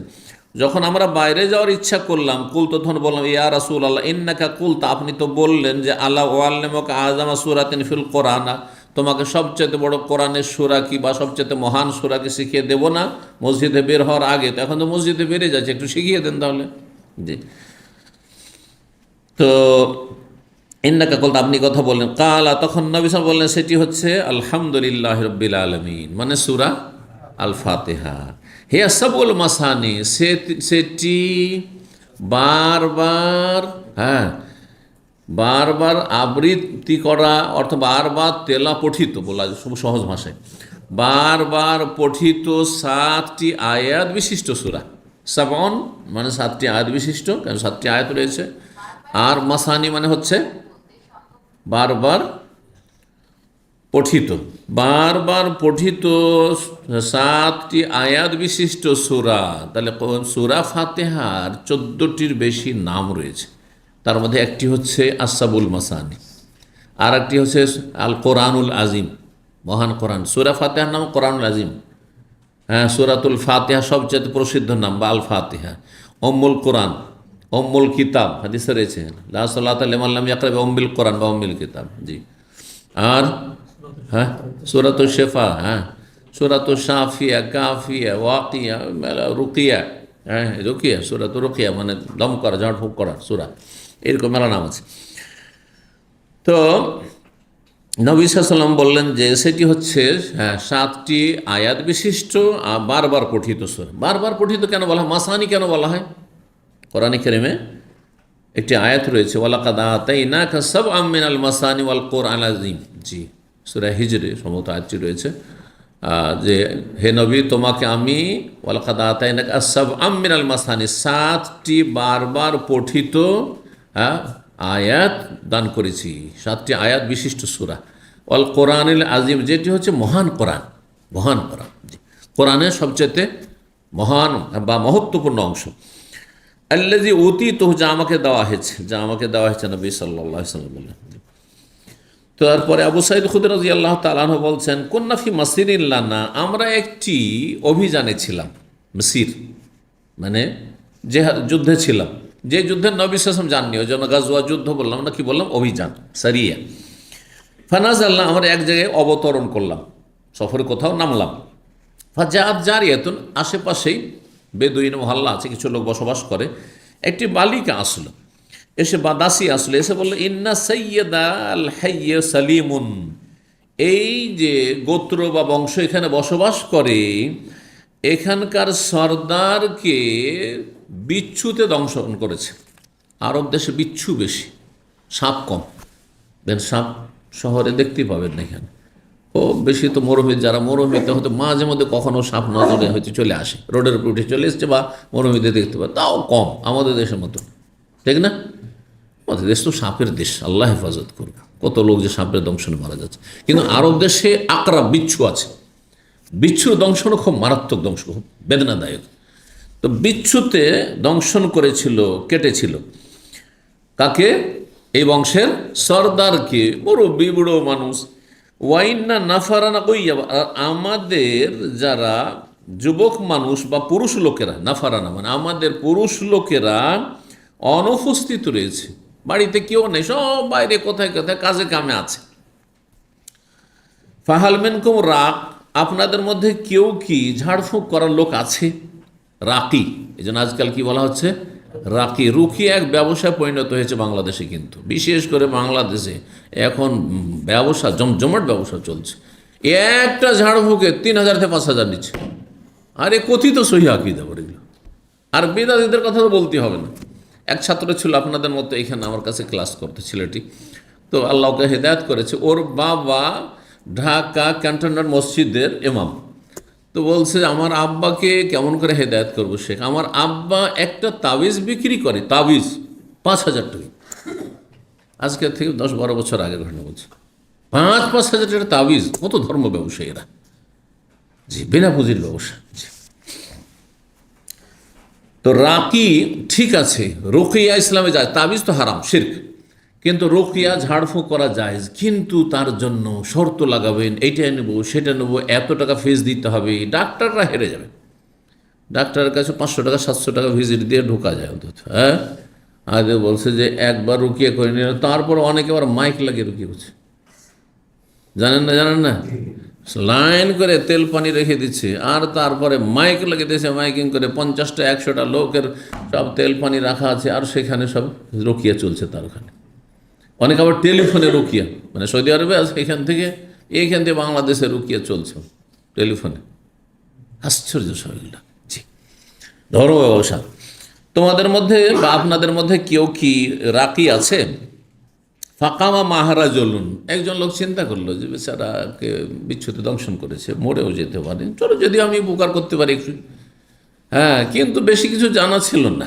ভাবলো যে সূরা ফাতিহা তো জানি, যে সূরা ফাতিহা গুরুত্বপূর্ণ সূরা, ফজিলতের সূরা। একজন লোক চলে গেল ওই মেয়েটির সাথে। মা কন্যা না বনহু বে রুকিয়াতিন, তার সম্পর্কে আমরা ভাবতে পারিনি যে সে ঝাড়ফুঁক করতে পারে। মানে ও আমাদের সাথে একজন সাধারণ মানুষ, আবার রুকিয়া করবে, এটা আমাদের জানাই ছিল না। সাহাবীরা বলছেন ফারাকাও, সে গিয়ে ঝাড়ফুঁক করলো। ফাবারা, তারপরে সেই লোকটি ভালো হয়ে গেল, সেই লোকটি সুস্থ হয়ে গেল। আমার আলানা বেসালাসিনা শাতান, তখন আমাদেরকে বা আমাদের জন্য সেই মালিক যে সর্দার নির্দেশ দিল যে এদেরকে 30টা বকরি ধরিয়ে দাও। ওরা 30 জন লোক ছিল ওই যুদ্ধ অভিযানে, 30 জন সাহাবী ছিল। তো একজন যাতে একটা করে বকরি ছাগল পেয়ে যায়, একজন মেহনত করলো আর 30 বকরি। আজকালকার রাকি হইলে আরে ঝাড়ফুঁক করবো আমি আর তুমি ভাগ বসে, কিসের ভাগ তোমাদের, সব 30টা আমি নিয়ে যাবো, দেখ না। কোথায় শেখ সাদি, কোথায় বকরির নেদি। আজকাল আমরা বকরির নেদির জামানে আছি, বুঝতে পারছেন না? তো আমাদেরকে 30টি বকরি ছাগলের জন্য নির্দেশ দিলেন দেওয়ার জন্য। ওয়াসাকানা লাবানান, এবং আমাদেরকে দুধও পান করাইলেন। ফালাম্মা রাজা, যখন ফিরে আসলো ওই লোকটি, কুল্লাহ, তাকে বললাম, আকুনতা তুহসিনু রুকিয়া, তুমি কি ভালো করে ঝাড়ফুঁক করতে জানো না হাতুড়ে? হ্যাঁ, আও বর্ণনাকারী সন্দেহ, কোনটা তার কি, তুমি কি এরকম ঝাড়ফুঁক করতে, এটা কি তোমার অভ্যাস আছে আগে থেকে? আল্লাহ আল্লাহ, আমি জীবনে করি নাই। মা রাকাই তো ইল্লা বে উম্মুল কিতাব, তবে আমি এই যে উম্মুল কিতাব সূরা ফাতিহার নাম, এই উম্মুল কিতাব সূরা ফাতিহা পড়ে ফুঁক দিতে লাগলাম, আর অতি ভালো হয়ে গেল। আমি ইয়াকিন বিশ্বাস নেই, এই কাজই করলাম আমি, করলাম। তখন সাহাবীরা যে তার সাথে আর 29 জন, তারা বলছেন যে আমরা বললাম লা তুহদিসু শাইআন, লা তুহদিসু শাইআন হাত্তা নাতিয়া আও নাসআলান নবী সাল্লাল্লাহু আলাইহি ওয়াসাল্লাম, অতক্ষণ পর্যন্ত আমরা কোনো কিছু করব না, মানে এই 30টা ছাগল বকরি কেউ হাত দিবে না, তুমিও নিতে পারবে না আর আমরাও নেব না, হালাল না হারাম আগে জানবো। এই যে তুমি নিয়ে নিলে একটা লোককে ভালো করে ঝাড়ফুঁক করে 30টা বকরি নিয়ে চলে আসলে, তো আমাদের হারাম হালাল জানতে হবে আমাদেরকে। কত চিন্তা ছিল সাহাবাকে, চিন্তা করুন তো দেখি। আগে নিয়ে নি, তারপর দেখা যাবে। আজকালকার মানুষ আগে নিয়ে তো নি, হ্যাঁ, তারপর দেখা যাবে, হ্যাঁ, হালাল হারাম পরে। আরে তালাক দিচ্ছে মূর্খ, তালাকের মশলায় জানেন, আগে তালাক দিয়ে তারপর যখন 3 তালাক হয়ে ফাইনাল হয়েছে তখন আসছে সমাধানের জন্য। এটা তরিকা হইল না, আগে জানতে হবে যে আমি তালাক দিতে বদ্ধপরিকর, আমাকে দিতে হবে, একে নিয়ে সংসার করা যাবে না, সুতরাং আমাকে মশলা আগে জানতে হবে। হ্যাঁ, এইরকমই হজে যাচ্ছেন, ওমরা যাচ্ছেন, বড় বড় ভুল করে চলে আসছেন, আগে হজ উমরার মশলা মশাল ভালো করে জেনেন তারপরে যান। জি, তাহলে বিপদে পড়বেন না, দুনিয়ার বিপদ আখেরাতের বিপদ, টেনশনের শেষ নেই। তো যতক্ষণ পর্যন্ত আমরা নবী সাল্লাল্লাহু আলাইহি ওয়াসাল্লামের কাছে না চলে আসবো অথবা জিজ্ঞাসা না করে নেব, বর্ণনাকারী হয় না আতিয়া, মানে আসা পর্যন্ত কেউ নিবা না একটা ছাগল, হাত দেবা না, অথবা যতক্ষণ জিজ্ঞাসা না করে নেব। ফালামা কাদিমনাল মাদিনাতা, যখন আমরা মদিনায় আসলাম, যাকারনাহু লিন-নবী সাল্লাল্লাহু নবী সাল্লাল্লাহু আলাইহি ওয়াসাল্লামের সামনে বিষয়টি আলোচনা করলাম, ইয়া রাসূলুল্লাহ, এইরকম এক লোক এই সূরা ফাতিহা পড়ে ফুঁক দিয়ে রুগী ভালো করে দিয়েছে আর 30টা বকরি নিয়েছে, এখন এইটা আমরা ভাগ করিনি এখন। ফাকালা, তখন নবী বলেন, ওয়ামা কানা ইউদরি আন্নাহা রুকিয়া, সেই লোকটি কেমন করে জানলো যে সূরা ফাতিহা দিয়ে আবার ঝাড়ফুঁক হয়? হ্যাঁ, সূরা ফাতিহা রুকিয়া, এটা কেমন করে জানলো? ইকসেমু, তোমরা ভাগ করে নাও, অসুবিধা নেই, তোমরা 30টা ছাগল ভাগ করে নাও। ওয়াদরিবুলি বিসাহমিন, এবং তাতে আমারও একটা ভাগ বসিয়ে দাও। কেন বললেন? নবী সাল্লাল্লাহু আলাইহি ওয়াসাল্লামের লোভ ছিল সেই জন্য, হ্যাঁ, তাদের মনের শান্তির জন্য, কারণ ভিতরটা যেন দ্বিধাদ্বন্দ্ব না থাকে। হ্যাঁ, যে সেই তো কী যে করলাম, আগেই নিয়ে ফেললাম মাসলা জানার আগেই, তারপরে হয়তো নবী সাল্লাল্লাহু আলাইহি ওয়াসাল্লাম আমাদের যাও নিয়ে এনেছেন। হ্যাঁ, তো এই চিন্তা যেন না থাকে। নবী সাল্লাল্লাহু যখন বললেন যে আমাকে ওতে ভাগে রাখো, তখন তার মানে হ্যাঁ, রিজিক হালাল, হারাম হলে নবী সাল্লাল্লাহু আলাইহি ওয়াসাল্লাম নিতেন না, হারাম হলে নবী সাল্লাল্লাহু আলাইহি ওয়াসাল্লাম নিতেন না, এই জন্য করেছেন। জি, এই ছিল হাদিস। 10 নম্বর অধ্যায় বাবু ফাজল সূরাতুল বাকারা, এই অধ্যায় সূরা বাকারা ফজিলত সম্পর্কে 5008 নম্বর হাদিস। হাদিস মানে করছেন আবু মাসউদ আল বদরি রাদিয়াল্লাহু তাআলা আনহু। তিনি বদরে বসবাস করতেন, এই জন্য বদরি বলা হয়, অন্য রিওয়ায়াত রয়েছে, এখানে ওটা নেই। আবু মাসউদ আলাদা আর ইবনে মাসউদ আলাদা, কিন্তু ইবনে মাসউদ মানে আব্দুল্লাহ ইবনে মাসউদ, আর আবু মাসউদ অন্য। আবু মাসউদ বর্ণনা করছেন নবী সাল্লাল্লাহু আলাইহি ওয়াসাল্লাম থেকে, মান কারাবিল আয়াতাইনে, যেই ব্যক্তি সূরা বাকারার শেষ দুটি আয়াত পাঠ করবে। এখানে সংক্ষেপ করে দেওয়া হচ্ছে, তারপরে পূর্ণ হাদিসটি 5009 নম্বরে এসেছে কিছু সনদের পার্থক্যের সাথে, কিন্তু সাহাবী আনাবি মাসুদ আবু মাসুদই রয়েছেন। তিনি বলছেন, নবী সাল্লাল্লাহু আলাইহি ওয়াসাল্লাম বলেন, মান কারাবিল আয়াতাইন মিন আখিরে সূরাতিল বাকারাতি ফি লাইলাতিন কাফাতাহু, প্রসিদ্ধ হাদিস। কোনো ব্যক্তি যদি সূরা বাকারার শেষ দুটি আয়াত কোনো রাতে পাঠ করে, যে কোনো রাতে আপনি সূরা বাকার আমানুর রাসূল থেকে ফানসুরনা আল কওমিল কাফির দুটি আয়াত পাঠ করলেন, কাফাতাহ, তাহলে এই দুইটি আয়াত ওই ব্যক্তির জন্য যথেষ্ট, ওই ব্যক্তির জন্য যথেষ্ট। এটা হচ্ছে শাব্দিক অর্থ। এখন যথেষ্ট কোন দিক দিয়ে কে বলতে পারেন? এই হাদিসের ব্যাখ্যা অনেকবারই শুনিয়েছি, অনেকবারই ফজিলত জেনেছেন। সূরা বাকারার দুটি আয়াত আমানার রাসূল, একটি আয়াত শুরু হচ্ছে, আরেকটি হচ্ছে লা ইউকাল্লিফুল্লাহু নাফসান ইল্লা উসআহা। জি, হ্যাঁ, কাফি মানে নিরাপত্তার জন্য, এটা একটি ব্যাখ্যা। তার মানে সমস্ত অনিষ্ট থেকে রক্ষার জন্য যথেষ্ট। সমস্ত অনিষ্ট মানে জিন, বিশেষ করে জিন শয়তানের অনিষ্ট, বড় ধরনের মারাত্মক রোগের অনিষ্ট। কারণ রোগ দুরকম আছে, কিছু রোগ আছে কিছু চিকিৎসা করে ভালো হয়ে যাবে, এটা মাঝে মধ্যে হওয়া ভালো, গুনাহ খাতা মাফ হবে, মর্যাদা উঁচা হবে। কিন্তু কিছু রোগ রয়েছে দুরারোগ্য রোগ, যেগুলোকে বলা হয়, অথবা এর কোনো চিকিৎসাই নেই, অথবা এর কোনো সমাধান নেই, অপারেশন করে অপারেশন ব্যর্থই হয় বেশিরভাগ। ধরেন এইরকম রোগগুলি ধ্বংসাত্মক, অথবা যেই রোগগুলি মানুষের জন্য মহাবিপদ নিয়ে আসে। ক্যান্সারের নাম কেউ যদি শোনে, সাথে সাথে হ্যাঁ প্রেশার হাই হয়ে যায়, ঠিক কিনা, যে আপনি ক্যান্সারে আক্রান্ত। যদি শুনে আপনার হার্ট 4টে ব্লক, মারাত্মক, হ্যাঁ, ব্রেন স্ট্রোক, মারাত্মক রোগী, কুষ্ঠরোগী, হ্যাঁ, কুষ্ঠরোগী, হ্যাঁ, শরীরে পচন ধরেছে, হ্যাঁ, শ্বেত রোগ, অরুচিকর, পাশে মানুষ রুচির সাথে আপনার সাথে বসতে চায় না, কিছু রোগ রয়েছে। এগুলি হচ্ছে মারাত্মক রোগ। এই জন্য নবী সাল্লাল্লাহু আলাইহি ওয়াসাল্লাম আশ্রয় কামনার দোয়া শিখিয়েছেন, মিন সাইয়্যিল আসকাম, নোংরা খারাপ রোগ থেকে, সব রোগ থেকে নয়। মাঝে মাঝে সর্দি হইলো, একটু কাশি হইলো, ঠান্ডা লাগলো, জ্বর হইলো, এতে গুনাহ মাফ হয়, ভালো জিনিস এগুলো। নবী সাল্লাল্লাহু আলাইহি ওয়াসাল্লাম এক সাহাবী সম্পর্কে, কোনোদিনই অসুস্থ হয় না, জ্বর সর্দি না, ও ভালো লোক না। তার মানে তোমার গুনাহগুলো জমা হচ্ছে, ভুল ত্রুটি থাকলে গুনাহগুলো জমা হয়ে যাচ্ছে। আর যদি মাঝে মাঝে একটু সামান্য কিছু হালকা ধাক্কা লাগে, তাহলে এতে গুনাহগুলো কাফারা হয়ে যাচ্ছে, মোচন হয়ে যাচ্ছে, ভালো তো, পরিষ্কার পরিচ্ছন্ন হয়ে গেলে। আল্লাহ না করে মারাত্মক ধরনের রোগে আক্রান্ত হন, যাতে লক্ষ লক্ষ টাকা সারা জীবনের ইনকাম সব দিয়ে দিতে হইলো, জমি জায়গা সব বিক্রি করে দিতে হইলো, একেবারে সর্বহারা হয়ে গেলেন, অথবা ভালো হইতেই পারলেন না। হ্যাঁ, আল্লাহুম্মা ইন্না নাউযু বিকা মিনাল বারাসি অল জনুনে অল জুজামে অমিন সাইয়্যিল আসকাম মিনাল বারাস শত্রুক অল জনুন পাগল হওয়া, পাগল মারাত্মক এটা। হ্যাঁ, অল জুজাম কুষ্ঠরোগী, হ্যাঁ জি, শরীরে পচন, কুষ্ঠরোগ, আর সাইয়্যিল আসকাম যে কোনো মারাত্মক রোগ। কারণ মারাত্মক রোগ, খারাপ রোগ মেলা হইতে পারে এবং বিভিন্ন রকম হইতে পারে। করোনার যুগে করোনা, সাইয়্যিল আসকাম মারাত্মক রোগ। আপনার এডসের রোগ, হ্যাঁ, যেগুলো ছিল না পুরনো যুগে। একসময় আজকে থেকে 50 বছর 100 বছর আগে আপনার গুটি বসন্ত মারাত্মক রোগ ছিল, এখন নেই গুটি বসন্ত। জি, গুটি বসন্ত হলে গ্রামকে গ্রাম, বাড়িকে বাড়ি খালি হয়ে যাচ্ছে, মরে যাচ্ছে, ধাড়া মরছে। এগুলো হচ্ছে সাইয়্যিল আসকাম, এগুলো থেকে আল্লাহর কাছে পানা চাইতে হবে। জি, তো আল্লাহ হেফাজত করুন, দিন দুনিয়া ভালো করুন, ভালো মানুষদের বিশেষ করে আল্লাহ দোয়া করুন, আল্লাহ ভালো মানুষদের দলে আল্লাহ আমাদের সকলকে সামিল করুন। তো নবী সাল্লাল্লাহু আলাইহি ওয়াসাল্লাম কি বলছেন? যথেষ্ট মানে অনিষ্ট থেকে, খারাপ রোগ, বালা মুসিবত, জিন শয়তান, অনিষ্ট, এগুলো থেকে রক্ষার জন্য, হ্যাঁ যথেষ্ট। এইরকমই চোর ডাকাত, হ্যাঁ সেগুলির অনিষ্ট থেকে যথেষ্ট। জি, হইলেও মারাত্মক ধরনের কিছু হবে না, সামান্য কিছু হইতে পারে। জি, আর আরেকটি হচ্ছে কাফাতাহু, মানে কাফাতাহু আন কিয়ামিল লাইল। আপনার তাহাজ্জুদ পড়া অভ্যাস ছিল, অথবা আপনি মেহনত পরিশ্রমের কাজ করেন, সেজন্য তাহাজ্জুদ পড়তে পারেন না, তো এই দুটো আয়াত পড়ে যদি ঘুমিয়ে যান তাহলে তাহাজ্জুদের সওয়াব পেয়ে যাবেন।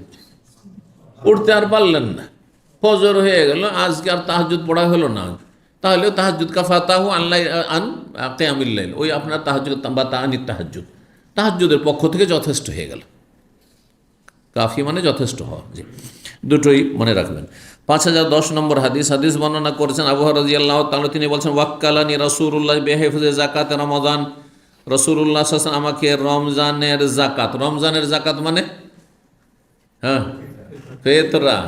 রমজানের যাকাত হচ্ছে রমজানের রোজাতে যে ভুল ত্রুটিগুলি হয়েছে, কিছু ঘাটতি হয়েছে, হ্যাঁ, সেগুলি দূর করার জন্য, সেগুলিতে মুক্তি লাভের জন্য, সেটা হচ্ছে ফিতরা বা সাদাকাতুল ফিতর বা জাকাতুল ফিতর। তাহলে এরকম একটি নাম, একটা হচ্ছে জাকাত রমাদান, এখানে রমজানের জাকাত এটি। আর ধন সম্পদের জাকাত হচ্ছে যেটা বাৎসরিক জাকাত বা ফসলের জাকাত, এগুলি জাকাত। তো রাসূলুল্লাহ সাল্লাল্লাহু আলাইহি ওয়াসাল্লাম আমাকে দেখাশোনার দায়িত্ব দিয়েছিলেন ফিতরার, যে ফিতরার ধন সম্পদ মসজিদে নববীতে জমা করা আছে, সেটা কিছু খেজুর ছিল, সেগুলো দেখায় পাহারা দিবে। তখনকার যুগে তেমন চোর ছিল না, তারপরও থাকতে পারে, এই জন্য হেফাজতের জন্য তাকে কি রেখেছিলেন? সিকিউরিটি, পাহারার জন্য রেখেছিলেন। ফাতানি আতিম, রাতের বেলা একজন চলে এসছে, হ্যাঁ, চোরের আকারে মানুষের রূপ ধারণ করে চলে এসছে। ফাজাআলা ইয়াহসু মিনাত তাম, তারপরে সেই খাবার নিয়ে বস্তাতে ভরতে শুরু করেছে, নিয়ে পালাবে সে। এখন ফাখাযতু, তাকে আমি ধরে ফেললাম। ফাকুলতু, তখন আমি বললাম লা আরফান্নাকা ইলা রাসূলিল্লাহ সাল্লাল্লাহু আলাইহি ওয়াসাল্লাম, তোমাকে অবশ্যই রাসূলুল্লাহ সাল্লাল্লাহু আলাইহি ওয়াসাল্লামের সামনে নিয়ে গিয়ে হাজির করব, তোমাকে উঠিয়ে নিয়ে যাব। রাফা মানে উঠিয়ে নিয়ে যাব, তোমাকে নবী সাল্লাল্লাহু আলাইহি ওয়াসাল্লামের সামনে উঠিয়ে নিয়ে যাব, আর নবী সাল্লাল্লাহু আলাইহি ওয়াসাল্লাম তোমার বিচার করবেন, আমি কিছু করব না। ফাকাসসালাদ, হাদিস সংক্ষেপ করে দিয়েছেন, এখানে বিস্তারিত হাদিস বর্ণনা করে দিয়েছেন। হাদিসে কি আছে? পরপর 3 রাত ঘটেছিল, লম্বা হাদিস। আরেক জায়গায় সহিহ বুখারীতে বিস্তারিত এসেছে যে প্রথম রাতে খুব কান্নাকাটি করলো, তখন মায়া লেগে গেল, ছেড়ে দিলেন। আবু হুরায়রা রাদিয়াল্লাহু তাআলা দ্বিতীয় রাতে, সেদিন খুব একবার কাকুতি মিনতি, আর আমার ছেলে মেয়ে সব অনাহারে আছে, খুব কষ্টে আছে, যার ফলে অভাবের তাড়নায় কাজে এসেছি, আজকে মাপে আর জীবনে আসবো না। আচ্ছা ঠিক আছে, আর আসবে না কিন্তু, আর আসলে ছাড়াছাড়ি নেই কিন্তু। তৃতীয় দিন আবার চলে এসছে এই চোর, আজকে ধরেছেন, 1 দিন 2 দিন, আজকে আর ছাড়ছি না। ও বুঝতে পারলো যে আজকে ছাড়বে না, তখন কি বললো? হ্যাঁ, তোমাকে একটা জিনিস শিখিয়ে দিচ্ছি, যাক ওইটা তোমার উপকারও হবে, আর আমাকে ছেড়ে দাও। সেটা হচ্ছে আয়াতুল কুরসির ফজিলত। আয়াতুল কুরসির ফজিলতটা শোনার পরে কি করলেন? আবু হুরায়রা ছেড়ে দিলেন। ফজরের সালাতে আবু হুরায়রার সাথে দেখা, নবী সাল্লাল্লাহু আলাইহি ওয়াসাল্লামের সামনে আবু হুরায়রা, মাজা ফাল আসিরুকা, তোমার বন্দির কি খবর? প্রতিদিন কিন্তু জিজ্ঞাসা করেছেন, প্রথম দিনও জিজ্ঞাসা করেছেন, ফজরে দ্বিতীয় দিনে জিজ্ঞাসা করেছেন, আর প্রত্যেক দিন বলেছেন, প্রথম দিন দ্বিতীয় দিন বলেছেন, হ্যাঁ সে কিন্তু আবার আসবে, সেই জন্য যে সারা রাত জেগে বসে আছে। আবু হুরায়রা, সে নবী সাহেব যেহেতু বলেছে সে আবার আসবে চুরি করতে, সেই জন্য সারা রাত জেগে বসে আছেন। তো তৃতীয় দিন বলছে, তুমি কি ব্যাপার, তো ইয়া রাসূলুল্লাহ, আজকে তো ছাড়তাম না, 2 দিন ছেড়েছি, মায়া লেগেছে, কিন্তু আজকে তো ছাড়তাম না, কিন্তু কি জন্য ছাড়লাম? আমাকে আয়াতুল কুরসির ফজিলত শিখিয়েছে। তো নবী সাল্লাল্লাহু আলাইহি ওয়াসাল্লাম বললেন যে ফজিলতটা ঠিক শিখিয়েছে। এই যে নবী সাল্লাল্লাহু আলাইহি ওয়াসাল্লাম বললেন যে ঠিক, সেই জন্য ঠিক, না হলে শয়তানের হাদিস নয় সেটা। ভালো করে বলছেন কি না? কারণ কিছু মূর্খরা মনে করে যে বেদাতির কথা শুনবো, বেদাতির ভালোটা নিব, বেদাতির ভালোটা। আপনি কেমন করে জানেন যে বেদাতির এই কথাটি ভালো? আপনার যদি জ্ঞানী থাকবে তাহলে বেদাতিকে শিক্ষা দিতেন, আপনি তার কাছে কেন শিখতে যাবেন? তার কেন ওয়াজ শুনতে যাবেন? বুঝতে পারছেন? তাহলে এইখানে শয়তান থেকে এলেম নেওয়া হয়নি। শয়তানের এলেমটাকে নবী সাহেব যখন স্বীকৃতি দিয়েছেন, অনুমোদন দিয়েছেন, তখন সেটা আর শয়তানের কথা থাকেনি। কার কথা হয়ে গেছে? রাসূলুল্লাহর কথা হয়ে গেছে। জি, অনেকের এই ধরনের সংশয় থাকে। নবী সাল্লাল্লাহু আলাইহি ওয়াসাল্লাম বলেন, এই যে যে ওই হাদিসটা শোনাইলাম, সংক্ষেপে বলেই দিলাম, ওর শেষখানে রয়েছে, হাদিসটাকে সংক্ষেপ করতে বলছেন যে ওই চোর কি বলেছিল, এজা আওয়াইতা এলা ফিরাশ আবু হুরায়রা, যখন আপনি বিছানায় যাবেন, ফাকরা আয়াতুল কুরসি, তখন আয়াতুল কুরসি পড়ে নিন। লাম ইয়াজাল মাকা মিনাল্লাহ হাফিজ, তাহলে সারা রাত আল্লাহর পক্ষ থেকে আপনার একজন সুরক্ষাকারী, হেফাজতকারী থাকবে, মানে বডিগার্ড থাকবে। ওয়ালা ইয়াকরবুকা শায়তানুন হাত্তা তুসবিহ, আর ভোর হওয়া পর্যন্ত কোনো শয়তান আপনার কাছে আসতে পারবে না, মানে যিনি শয়তান ক্ষতি করতে পারবে না। ফাকার নবী সাল্লাম তৃতীয় দিন বলেন, সাদা কাকা, কথা তোমাকে সত্য বলেছে। আয়াতুল কুরসি যে ফজিলত বলেছে যে সারা রাত আল্লাহর পক্ষ থেকে একজন হেফাজতকারী থাকবে, সিকিউরিটি, আর শয়তান তোমার ধারে কাছে আসতে পারবে না, কথা সত্য বলেছে। কিন্তু ওয়াহুয়া কাযুবুন, সে হচ্ছে চরম মিথ্যাবাদী। কাযুব মোবালাগা, চরম মিথ্যাবাদী। তাহলে জিন শয়তান মিথ্যা কথাই বেশি বলে। শতকরা একটি কথা যদি সত্য বলে, তাহলে তাকে কি সত্যবাদী বলা যাবে? কথাটি সত্য, 100 নম্বর কথাটি, কিন্তু বাকি সব কথা হচ্ছে তার স্বভাবই হচ্ছে তার মিথ্যাচার করা। জাকা শয়তানুন, অন্য রেওয়ায়েতে রয়েছে, আবু হুরায়রা তুমি চিনতে পেরেছো এটা কে ছিল, কোন চোর? মদিনার চোর না। তো ইয়া রাসূলুল্লাহ, আমি তো চিনতে পারি না, মনে করছি কোনো মানুষ চোর, কি হবে কোনো চোর? বললেন জাকা শয়তানুন, সে শয়তান মানুষের রূপ ধরে চুরি করতে এসেছিল। জি, বাবু ফজলিল কাহফ, সূরা কাহফের ফজিলত, 5011 নম্বর হাদিস। হাদিস মনে করছে বারা বিন আযিব রাদিয়াল্লাহু তাআলা বলেন, কানা রাজুল ইয়াকরাউ সূরাতাল কাহফ, একজন ব্যক্তি, জনৈক সাহাবী সূরা কাহফ রাত্রে পড়ছিলেন। ওয়াইলা জানিব হেসানুন মারবুতুন বিশাতানাইন, আর তার পাশেই ওই একই রুমে, একই কক্ষে, তাদের বাড়িঘর তার বড় ছিল না, একই রুমে তার পাশে একটি ঘোড়া বাঁধা ছিল দুটো রশি দিয়ে মজবুত করে ঘোড়াটি কি করা আছে, বাঁধা আছে। আর তিনি কি করছিলেন? সূরা কাহফ পড়ছিলেন। এই সাহাবীর নাম ওসাইদ বিন হুযাইর, অন্য রিওয়ায়াতে রয়েছে। ফাতাগাশশাতু সাহাব, হঠাৎ করে আকাশে মেঘ ছেয়ে গেল, মাথার উপরে মেঘমালা ঢেকে নিল। ফাজাআলাত তাদনু ওয়া তাদনু, আর তারপরে সে মেঘটি ওপর থেকে নামতে নামতে নেমে চলে আসছে। তাহলে হতে পারে যে খোলা ছিল কোনো জায়গায়, সেটা দিয়ে দেখছে, বুঝতে পারছেন? জি, এখনকার মতো তখন কি এমনি একটু আপনার খেজুরের ডাল ডুল দেওয়া আছে, একটু বোঝা যাচ্ছে। ওয়াজালা ফারাসুহু ইয়ানফিরু, তখন ওই ঘোড়া এই অবস্থায় কি করতে লেগেছে, লাফালাফি করতে শুরু করেছে। নাফারা ইয়ানফারা মানে পলাতক হওয়া, মানে ছোটাছুটি করছে। ঘোড়া এদিক সেদিক ছটপট করে ছোটাছুটি করছে। ফালাম আসবাহ, যখন সকাল হইল, আতান নবী সাল্লাল্লাহু আলাইহি ওয়াসাল্লাম, তখন নবী সাল্লাল্লাহু আলাইহি ওয়াসাল্লামের কাছে ওই লোকটি আসলেন, সাহাবী। ফাযাকারা যালিকাল, ঘটনাটি বর্ণনা করলেন নবী সাল্লাল্লাহু আলাইহি ওয়াসাল্লামের সামনে। ফাকালা, তখন নবী সাল্লাল্লাহু আলাইহি ওয়াসাল্লাম বলেন, তিলকাস সাকিনাতু তানাজ্জালাত বিল কোরআন, এই ছিল প্রশান্তি আল্লাহর পক্ষ থেকে যা কোরআনের সাথে নাজিল হয়েছে। কোরআন তেলাওয়াত করছিল, সেই জন্য নাজিল হয়েছে। অন্য হাদিসে রয়েছে, হাদিসটি সম্ভবত আসবে, জি আসছে সামনে, আর সেখানে সূরা বাকারা পড়ার কথা রয়েছে। ঘটনা তাহলে দুইবার ঘটেছে, আর নবী সাল্লাল্লাহু আলাইহি ওয়াসাল্লাম বলেছেন তুমি যদি পড়তে থাকতে তাহলে সকাল পর্যন্ত এইরকমই অবস্থা, দৃশ্যটা থাকতো, আর সাহাবায়ে কেরাম এই দৃশ্য দেখতে পেতেন।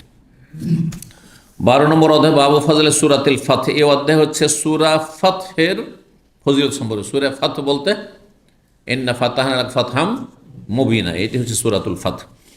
ইজা জা নাসরুল্লাহ ওয়াল ফাথের নাম কিন্তু সূরা ফাথ না, ওর নাম হচ্ছে সূরা নাসর। জি, 5012 নম্বর হাদিস। হাদিস বর্ণনা করছেন যায়েদ ইবনে আসলাম, তার পিতা আসলাম থেকে। তিনি বলেন আন্না রাসূলুল্লাহ কানা ইয়াসিরু ফি বাযি আসফারিহি। একবার রাসূলুল্লাহ তার কোন এক সফরে চলমান অবস্থায় ছিলেন, চলতেছিলেন। ওয়া ওমর ইবনে খাত্তাব ইয়াসির মাহু লাইলান, আর রাতে, ওই রাতের সময় ছিল, ওমর ইবনে খাত্তাবও তার সাথে চলছিলেন। নবী সাল্লাল্লাহু আলাইহি হাঁটছেন আর ওমরও হাঁটছেন। ফাসাআলাহ ওমর আন শাইইন, ওমর রাদিয়াল্লাহু তাআলা কোন একটি বিষয় সম্পর্কে নবী সাল্লাল্লাহু আলাইহি জিজ্ঞেস করলেন যে ইয়া রাসূলুল্লাহ, এরকম একটি মাসলা। ফালাম ইউজিবহু, কিন্তু নবী সাল্লাল্লাহু কোনো জবাব দিলেন রাসূলুল্লাহ সাল্লাল্লাহু আলাইহি ওয়াসাল্লাম। সুম্মা সাআলাহু, দ্বিতীয়বার আবার জিজ্ঞাসা করছেন, জানার প্রয়োজন। ফালাম, নবী সাল্লাল্লাহু আলাইহি ওয়াসাল্লাম জবাব দিলেন না। সুম্মা সাআলাহু, তৃতীয়বার আবার জিজ্ঞেস করছেন। ফালাম, কিন্তু তিনবার জিজ্ঞাসা করা সত্ত্বেও নবী সাল্লাল্লাহু আলাইহি ওয়াসাল্লাম কোনো জবাব দিচ্ছেন না, প্রতি উত্তর করছেন না। ফাকালা ওমর, তখন ওমর রাদিয়াল্লাহু তাআলা আনহু মনে মনে চিন্তা করলেন যে আমি মনে হয় নবী সাল্লাল্লাহু আলাইহি ওয়াসাল্লামকে খুব ডিস্টার্বই করলাম, বিরক্তই করলাম, হয়তো কষ্ট দিলাম, গুনাহগার হয়ে গেলাম মনে হয়। ওমর বলছেন সাকিলাতকা উম্মুকা, নিজেকে সম্বোধন করে বলছেন যে হে ওমর, তোমার মা তোমাকে হারিয়ে ফেলুক, তোমার মা তোমাকে হারিয়ে ফেলুক। আরবদের এগুলো প্রভাত এই কথাগুলি বলে, কিন্তু উদ্দেশ্য এই নয় যে ওমর ধ্বংস হয়ে যাক। সাকিলাতকা উম্মুকা তারিবাত ইয়াদাকা, তোমার হাত ধুলো ধূসরিত হোক, মানে এগুলো বদদোয়া না, এগুলো তাদের কথাই চলে আসতো। যেমন বিভিন্ন অঞ্চলে এক এলাকার গালি আর এক এলাকার বলি, বুঝেন না, গোটা বাংলাদেশে ধুরবেটা কোনো গালি না, ঠিক না, কিন্তু চাঁপাইনবাবগঞ্জ যে কি খবরদার ধুরবেটা বলবেন না। আমাদের মালদা পাশাপাশি, চাঁপাইনবাবগঞ্জের পাশে, মালদা হতে গিয়ে কখনো ধুরবেটা বলবেন না, তো মায়ের খেয়ে বড় লোক হয়ে যাবেন। বেটা মানে জানেন কত বড় কথা বললেন আপনি, ওর মায়ের কাছে, আমার মায়ের কাছে থাকিস তুই, আরে কঠিন ব্যাপার সবার। বেটা মানে যুবক। আবার অন্য অঞ্চলে কি এটা আমার বেটা হয়ে গেছে মানে সাবালক হয়ে গেছে, ওই অর্থে নয়। বেটা মানে নিজের সন্তান, কাউকে বেটা বললে মানে তুই আমার সন্তান, তোর মা আমার স্ত্রী, কত বড় গাল হয়ে গেল, এই সেন্সে নেই ওরা। আচ্ছা, আবার চাঁপাইনবাবগঞ্জ মালদা হতে তাদের বক্তা, একজন বড় বক্তা ওই এলাকার বলছে শালা, কিন্তু আপনাদের গোটা বাংলাদেশের শালা মানে গালি হয়ে গেল। শালা মানে তুই আমার বোনকে বিয়ে করেছিস, মায়ের খেতে হবে, ঠিক না? তো ঠিক ওই রকম এগুলো, যেমন শালাটা চাঁপাইনবাবগঞ্জ মালদা হতে গালি নয়, আর গোটা বাংলাতে ধুরবেটা বলাটা গালি নয়, আপনাদের ভাষা উদ্দেশ্য গাল দেওয়া নয়। ঠিক তেমনই সাকিলাতকা উম্মুক, তোমার মা তোমাকে হারিয়ে ফেলুক, এটা কে নয়, বদদোয়া নয়। জি, একটু এটা করেন তো, আজুল্লাহ একটু কমা।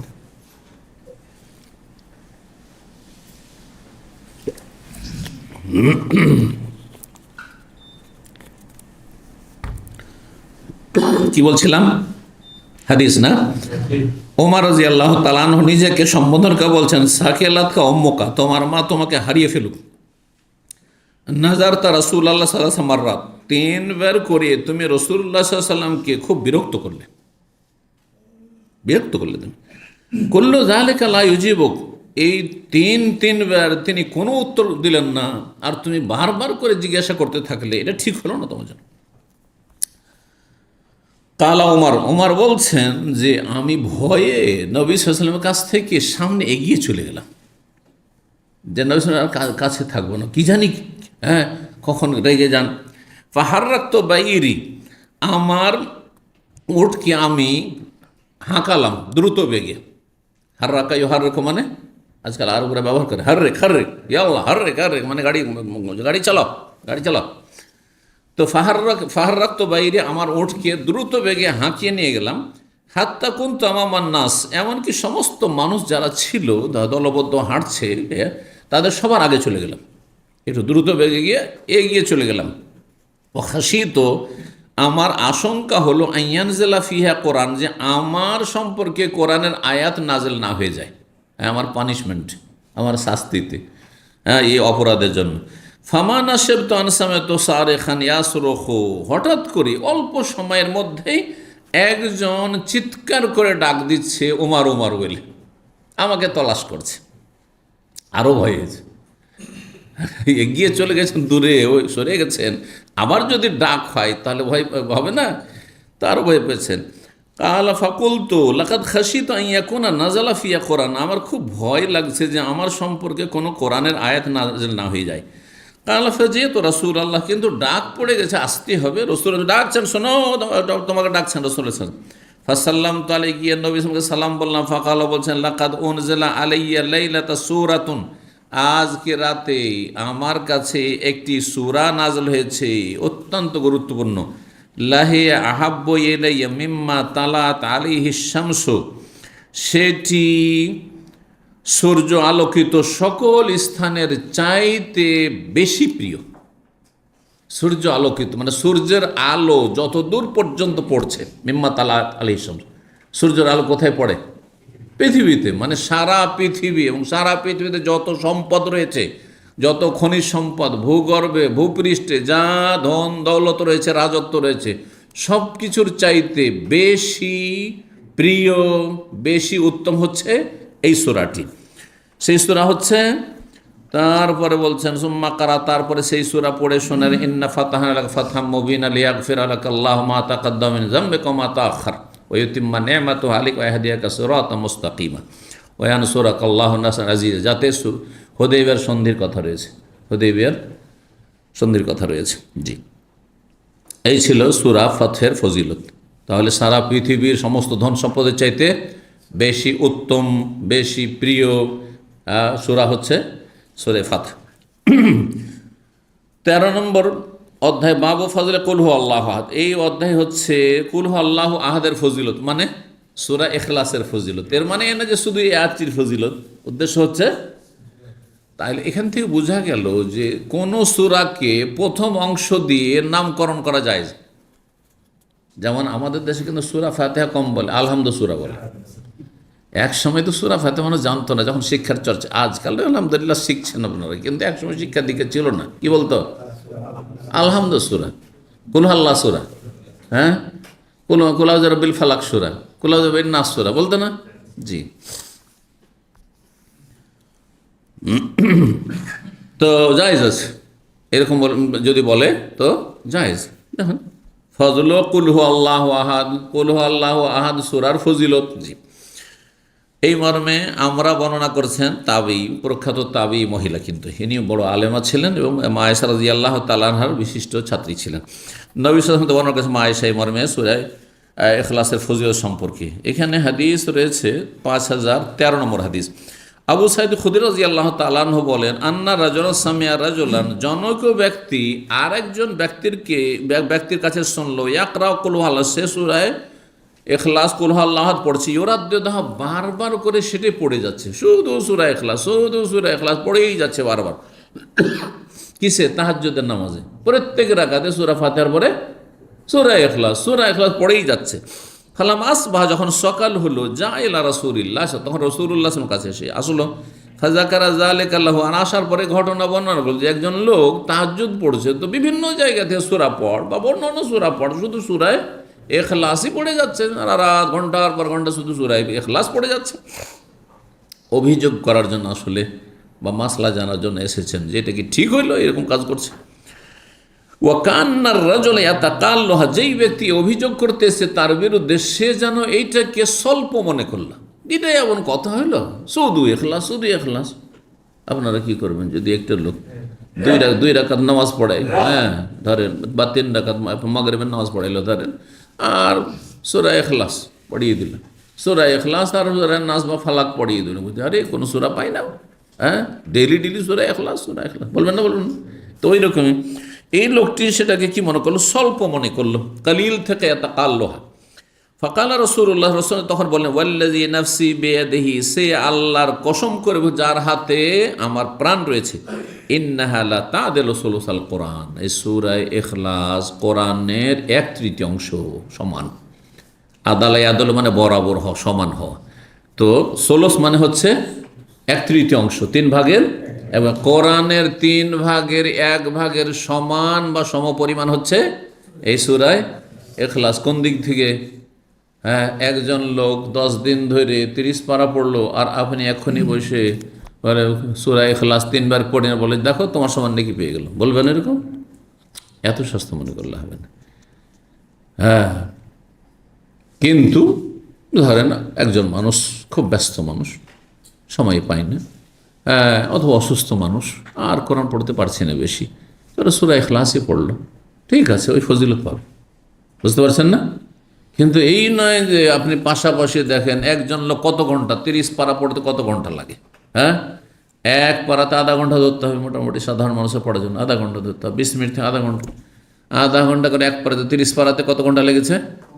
15 ঘন্টা লেগেছে। আর আপনাকে 1 মিনিট লাগলো বা 1.5 মিনিট লাগলো, তাতেই পড়ে ফেলে দিলেন, বললে আমি সমান নাকি পেয়ে গেলাম? না, মোটেই না। এর অর্থ কি?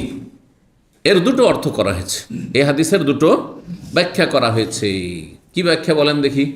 একটি তো এটা যে ফজিলত পাবেন, এই ফজিলত পাবেন, কিন্তু ফজিলত এই নয় যে আপনি সব ক্ষেত্রে এটাকে ফিট করে দিবেন।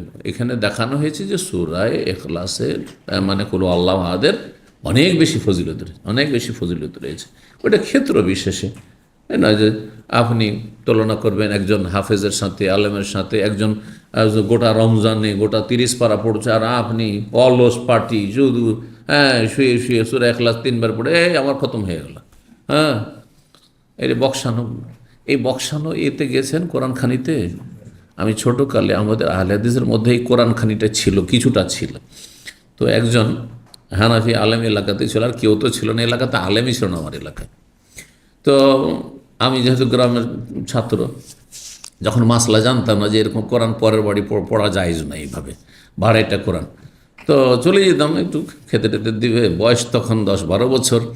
তো আর মৌলভী সাহেব আসছে আমাদের এলাকার, ওই আমরা হাই স্কুলে পড়াই, হাই স্কুলের টিচার মৌলভী, পরে হেদায়েত হচ্ছে আলহামদুলিল্লাহ, সহি আকিদে চলে এসেছিল হানাফি ঘরানা থেকে। তো রাহিমাহুল্লাহ দুনিয়াতে চলে গেছেন।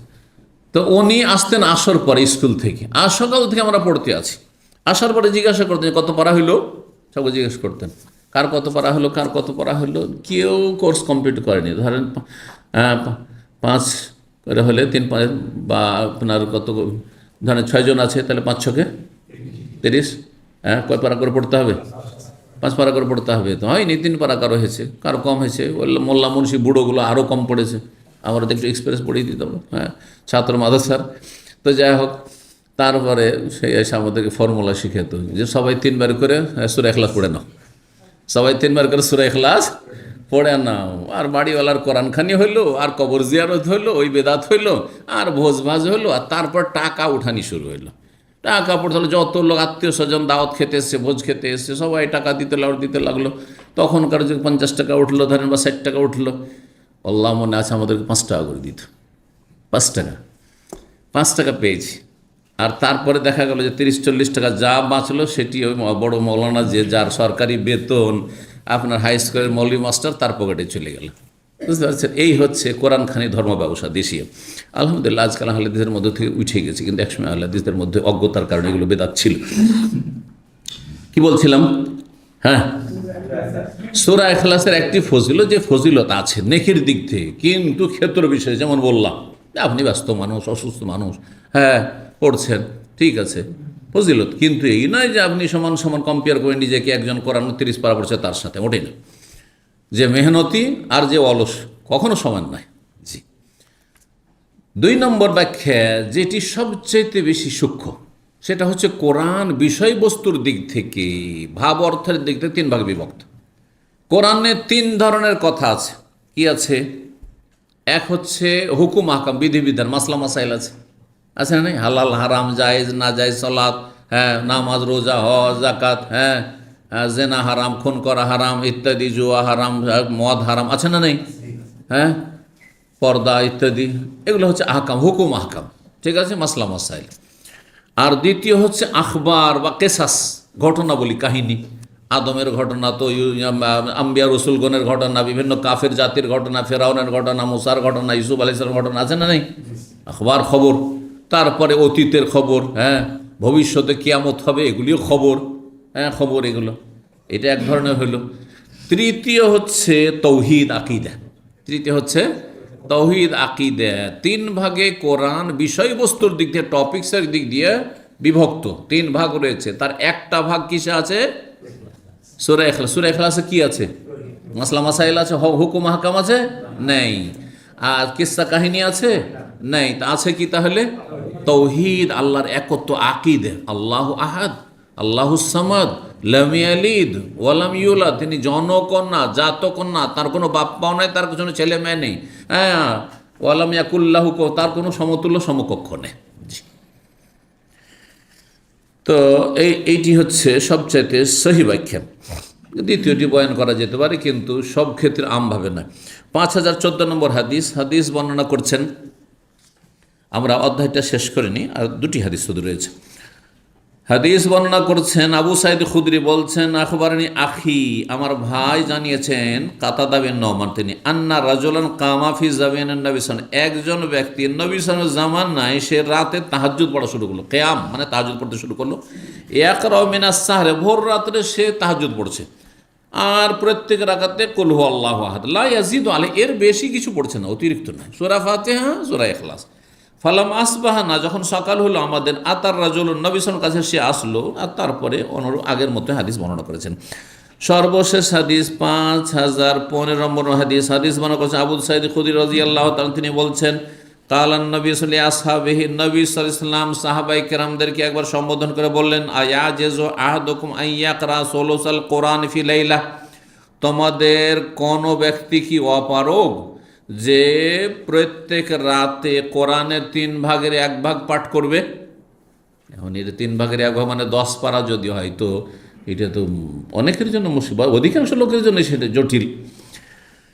তো বলছেন, তোমাদের কেউ কি অপারগ যে কোনো রাতে বা প্রত্যেক রাতে কি করবে? 3 ভাগের 1 ভাগ কোরআন পাঠ করবে, 1/3 কোরআন পাঠ করবে। ফাশাক্কা যালিকা আলাইহিম, সাহাবায়ে কেরামদের জন্য এটা কঠিন হয়ে পড়লো। জান কেমন করে 10 পারা কোরআন পড়ব এক রাতে?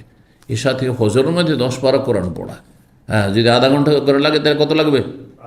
হ্যাঁ, 5 ঘন্টাতে হয়ে যাবে, আধা ঘন্টা করে লাগলে। হ্যাঁ, 10 পারা 3 ভাগের 1 ভাগ, তাহলে কত লাগছে? 5 ঘন্টা লাগছে। 5 ঘন্টা হলে তাহলে দীর্ঘ 5 ঘন্টা তাহাজ্জুদ পড়া সবার পক্ষে সম্ভব নয়। এই তো নবী সাল্লাল্লাহু আলাইহি ওয়াসাল্লাম পড়তেন, পাপ ফুলে যেত, ফেটে যেত, কিন্তু সবার জন্য সম্ভব নয়। অল্প কিছু সাহাবী ছিলেন হয়তো। তো অনেকের জন্য এটি কঠিন হয়ে পড়লো। ওয়াকালু, তখন সাহাবীরা বলেন, আইয়ুনা ইয়াতিকু যালিকা ইয়া রাসূলুল্লাহ, আল্লাহ রাসূল, এটা আমাদের মধ্যে কে বা পারবে প্রত্যেক রাতে 3 ভাগের 1 ভাগ কোরআন 10 পারা পড়বে? ফাকালা, তখন নবী সাল্লাল্লাহু আলাইহি ওয়াসাল্লাম বললেন যে, আরে 10 পারা পড়তে হবে না, আল্লাহুল ওয়াহিদুস সামাদ, এই সূরাটি পড়ো।